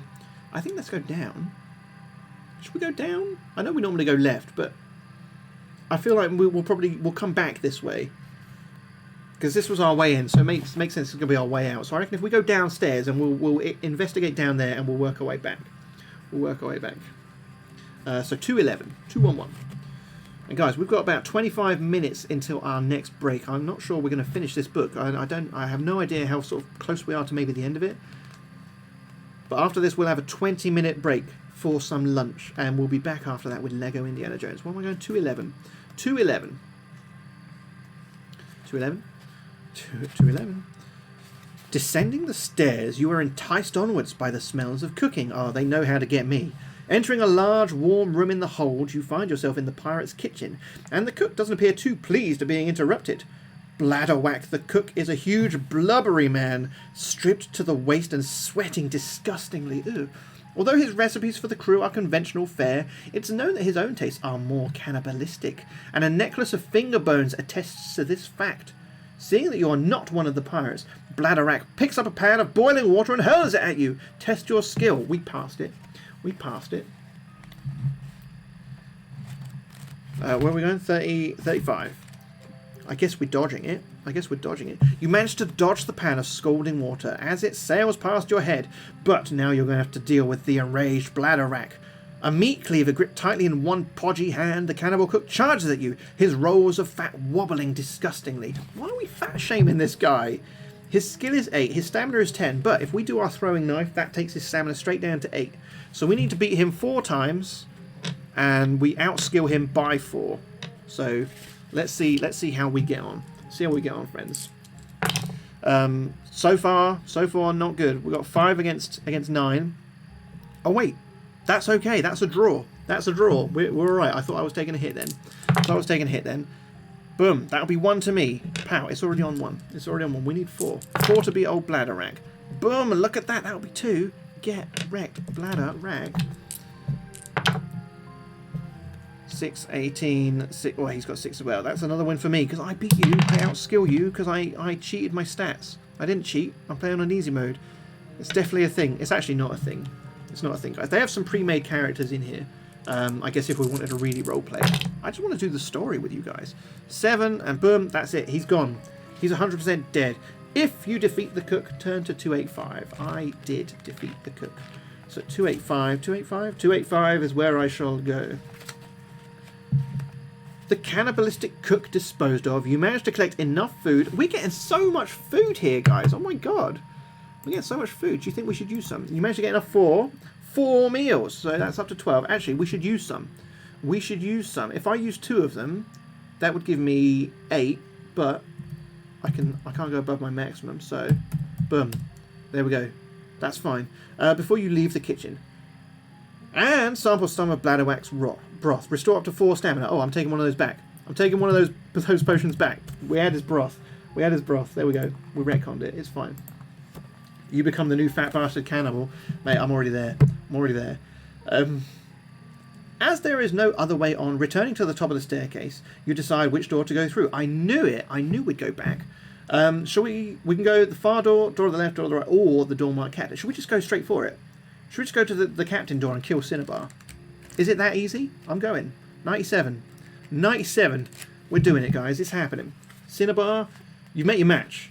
You make your match. As you suspected, the door opens into the captain's cabin. Fortunately, however, there is no sign of anyone being here at the moment.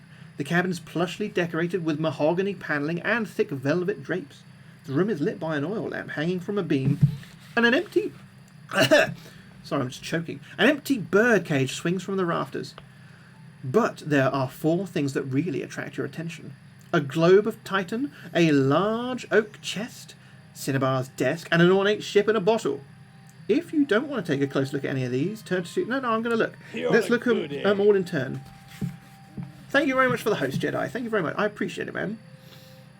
So, let's look at everything in turn, assuming we can. So we'll start with the globe. 349 was the first one on the list. Let's have a look. I mean, we've been sailing the seas for 6 years, so we should be pretty familiar with it, surely. It does not take you long to discover that the globe is hollow and opens. Inside is a cloth bag containing 24 gold pieces. Oh my goodness. 24 gold pieces. And a diamond necklace. Look at this. We're getting so many riches, guys. Getting so many riches. Diamond and necklace. Necklax. God, can you imagine if it was a necklax? Oh my god. Diamond necklace. There we go. Taking the treasure... Will you leave the cabin? Or first examine... No, I'm going to examine the chest. Absolutely examine the chest. Oh, you guys know me. I love a big chest. 316 is where we're going. The chest is not locked, and raising the lid, you find it full of fine and no doubt stolen clothes and tapestries. Under the luxurious garments, you find a large stoppered bottle of rum. If you want to take the rum, I do. Drinking the rum will restore up to 4 stamina points. No pearl necklace? Not yet. Not till after 9 o'clock, mate. Not till after the watershed. So we've got bottle O rum. Alongside the grog we've already got, guys. Alongside the grog we've already got. Now, will you examine the globe? We did that. The desk. That sounds a bit boring. Ship in a bowl. Let's have a look at the ship in a bowl. Let's have a look at the ship in a bowl. I've always liked the look of ships in bowls. Like the work that goes into it. I don't think I've got the patience or the dexterity to do it. Despite being exquisitely made and incredibly detailed, there does not seem to be anything unusual about the ship. Of course, you could always try smashing the bottle to examine the model more closely, although this would probably make a lot of noise and possibly alert others on the ship to your presence. I mean, do we want to smash the bottle? Just 3D print the ship? I could do that. So our choices are to smash the bottle or investigate everything else that we haven't done. I mean, I think we can stealthily smash it, can't we? Can't we just, like, tread on it gently? I'm smashing it. I'm smashing it. Fuck it. Who cares if the pirates come in? I'll kill them. I'll kill them. 293 is where we're going. 293. having smashed the bottle and been cut by a shard of loose glass. Oh no. We've lost a stamina point, guys. We've cut ourselves. We weren't very careful. We were careless. We were careless. You wait for a minute in case the sound of breaking glass has attracted anyone's attention. No pirates burst into the cabin, so you proceed to examine the wreckage of the ship. The wreckage of the ship in a bowl. Inside its fragile hull is a scroll. Unrolling the parchment, you see that it is a map of a place called Bone Island. Oh, guys, we've got this. We've got this. What are we? 293. 293. We have a 293. Do we? Yeah. There we go. You sense death on the horizon. I hope not. I hope not. Let's have a look. Written at the bottom of the map. Oh, are the words 460 leagues south. We've already got 370 leagues east, guys. So now we've got 460 leagues south. Oh my god. It's almost like we've got coordinates, guys. It's almost like we've got coordinates. I'm excited. I'm excited. Taking the map with you, you decide it's time to leave Cinnabar's cabin. Off we go. We're testing our luck, but you know we'll just auto pass that. So 233 is where we're going. 233? Yeah. Choosing somewhere you haven't already been. Where will we go? So we've done staircase, we've done captain. Should we open the far door before we go left or right? Let's go far door. 191. 191. Where are you? 191. You step through the doorway into a watery light of dawn. Into the watery light of dawn. You are on the deck of the Virago. Oh dear. I think we've blown our cover, guys. I think we've blown our cover. Milling about in front of you are the crew, and standing at the forecastle of the forecastle. Is that a thing? Forecastle. Hang on. Hang on.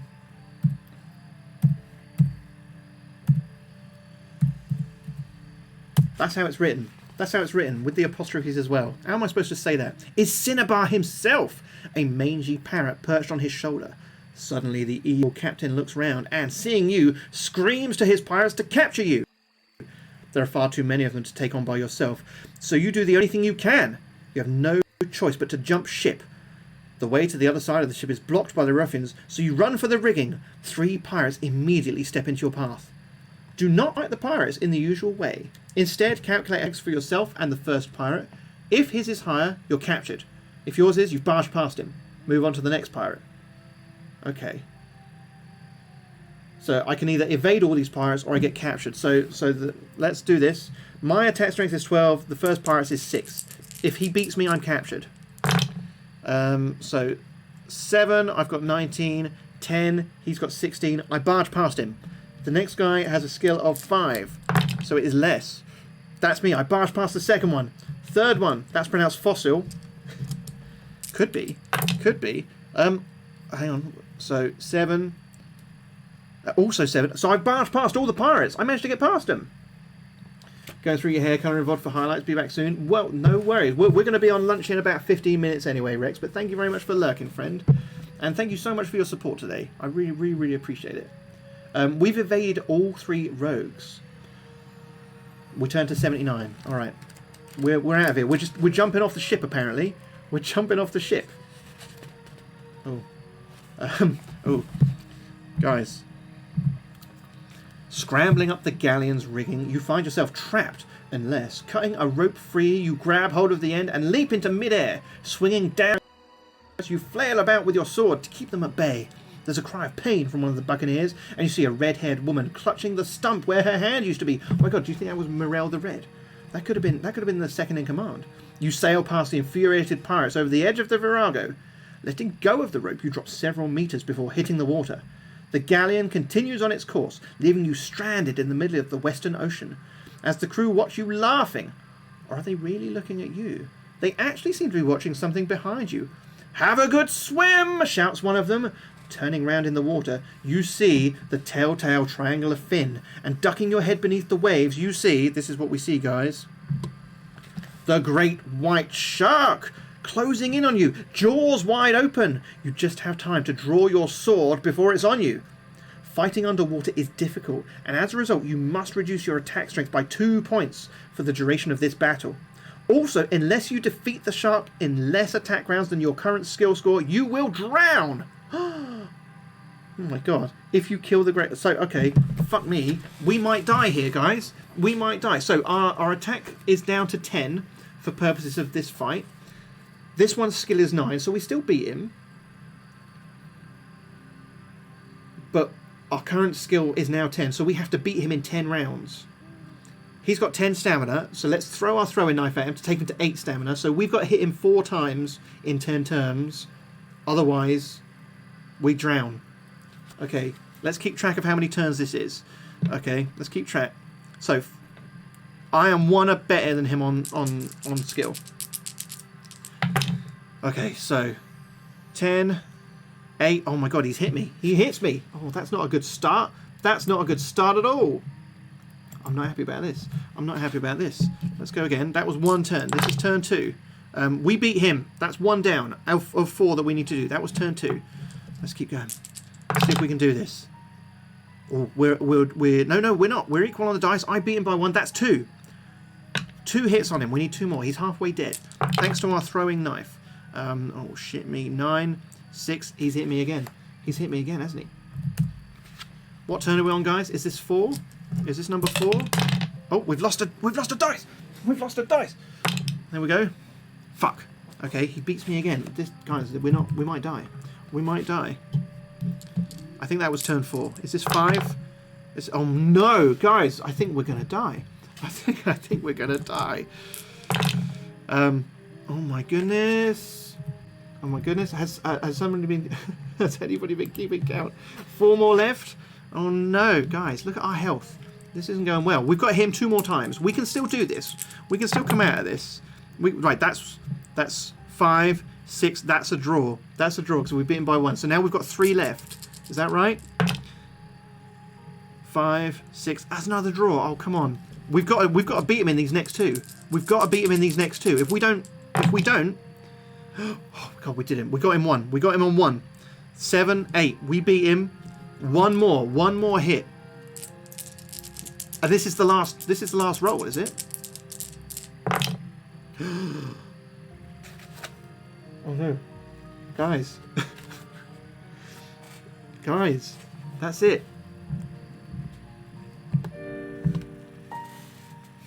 We're dead. We drowned. We drowned. We came so far. We came so far. I thought we were going to do it. I really thought we were going to do it, guys. But we drowned. How sad. How sad. How sad, guys. Well, at least we died to a shark and not to like some shitty little dude who was really shitty. You have no idea how the game was, but someone died. I'll tell you what, guys. What we might do is one day we might pick this up again, and we might rewind time and take it from the shark fight again. So I'm gonna save our adventure sheet as it is. We've got some tattoos to put on. We've got some tattoos to put on, guys. Plus, we still have a picture to do for Vicky and Jaime, which we don't know yet. A picture to do for Pearcraft, which we don't know yet, and another picture to do for Rex and Drax, which we don't know yet what they want. So let's get these tattoos on. I think I should do one at a time this time because it was a bit of a. I thought they were going to fall off me last time. I thought they were going to. Is it?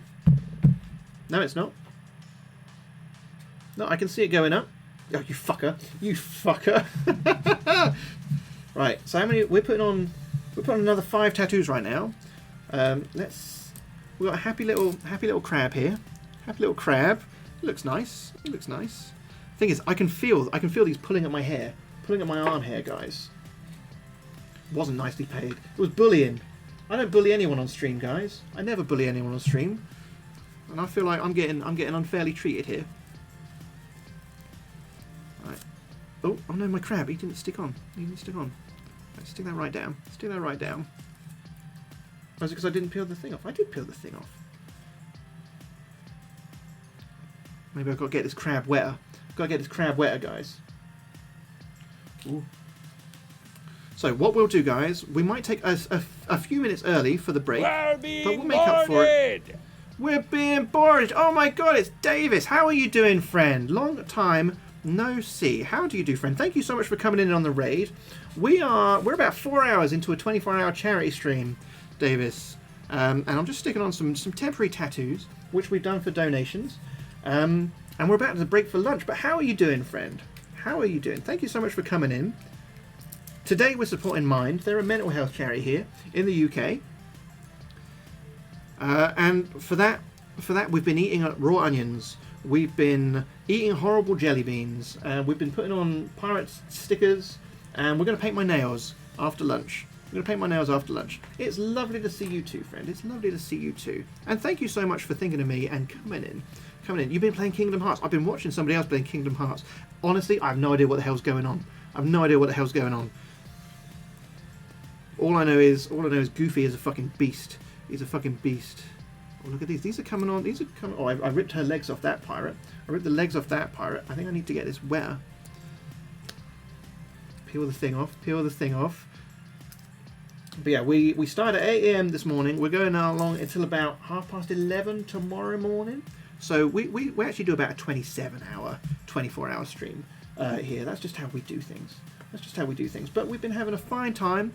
We've had some lovely friends and some very, very, very, very generous people donating to this charity. Also donating their time just to come and hang out with me as well. But it's been doing all right. So we're gonna paint my nails after lunch. We're gonna be back with Lego Indiana Jones after that. I need to get it wetter. I didn't have to get the first lot this wet, did I? It's pissing water everywhere, guys. But guys, Davis is a real cool fucking dude. Give him a follow. I actually spent a lot of time early last year just watching a lot of Resident Evil playthroughs there, because I think you were getting ready for Village at the time, weren't you? When it came out. Tom has the stamina of a Randy 14-year-old. I don't, mate. I don't. Right, let's get this on. My arm is so colourful. It looks beautiful, actually. Get nice and wet. Hold it up, see if you can see it. Look at this. So many. And ooh, looking good. Right, one more for now. It's this cool little pirate ship. And then we'll take a little, unless Rex is still here from her lurking and can tell me what picture she wants me to do for her latest donation. We'll take a bit of an earlier break, lunch break. We're doing a 20-minute break, guys.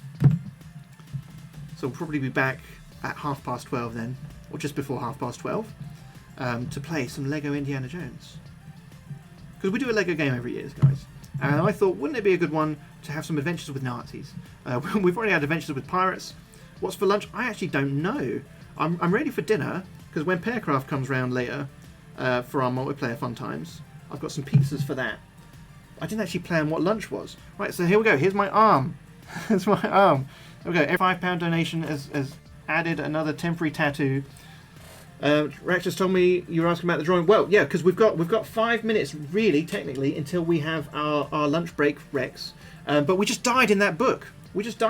So, if you can tell me what you'd like for your second picture, we'll get it done now. We'll speed paint that shit now, and then I'll have a lunch break. But I don't know what lunch is. I'll have to figure something out.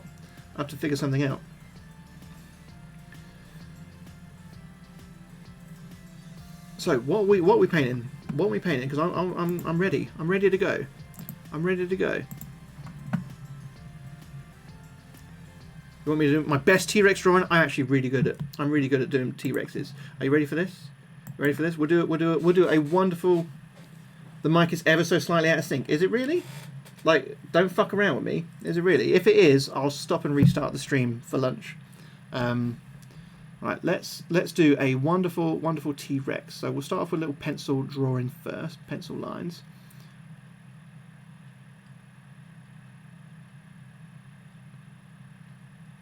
I think it's because Hannah, that's something that's actually happened every year, and it has very, very slowly lost its sync, which is why it could legitimately be a thing. So don't fuck with me on this. My best T-Rex. Here we go. We're gonna do this.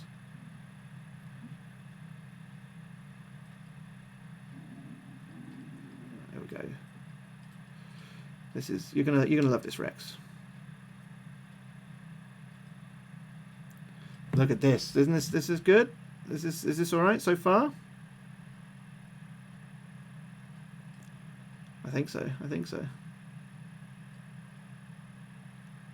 There we go. Right.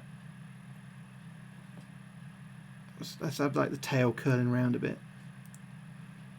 Yeah. It's got strong muscular thighs. Like this.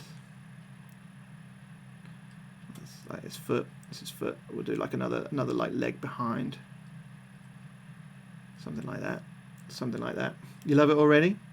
Good. Good. Good. Good. Looking good. Let's get a couple of little hand claws here. Yeah.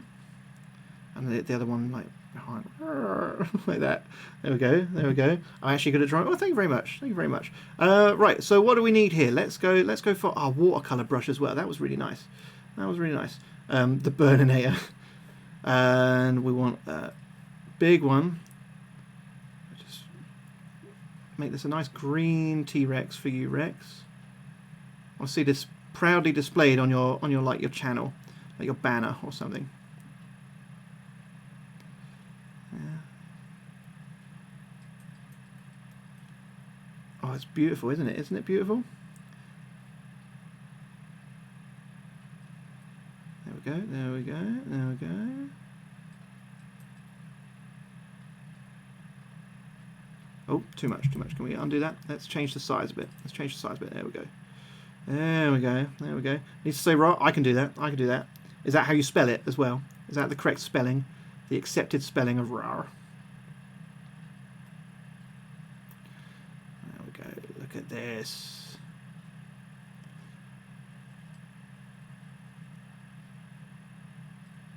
Alright, I got you. I got you. I tell you what we'll do. What we'll do. We want to give its belly a little bit of a different colour there. There we go. And then maybe just like a few like. There we go. Something like that. Something like that. We'll go a bit pink. Bit pink. Yeah. What colour should the eye be? Like a nice orange eye? It means I love you in dinosaur, does it? I think we'll have to redo the pupil, perhaps. Redo the pupil. Let's get that calligraphy pen out. It's gonna. Right.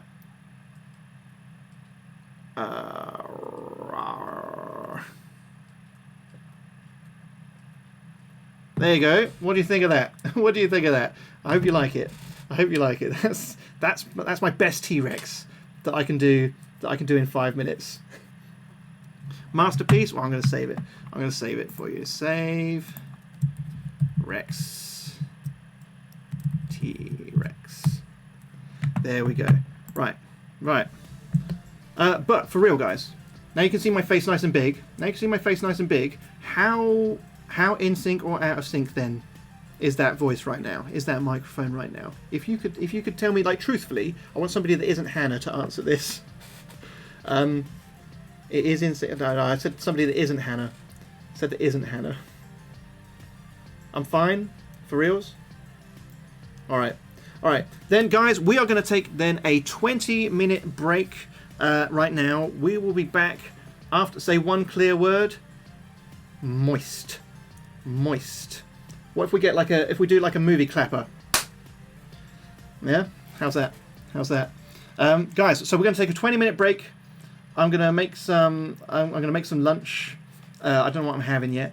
And then we'll be back playing Lego Indiana Jones. So go get some lunch or whatever you're doing. I don't know who have you already seen today, Pearcraft?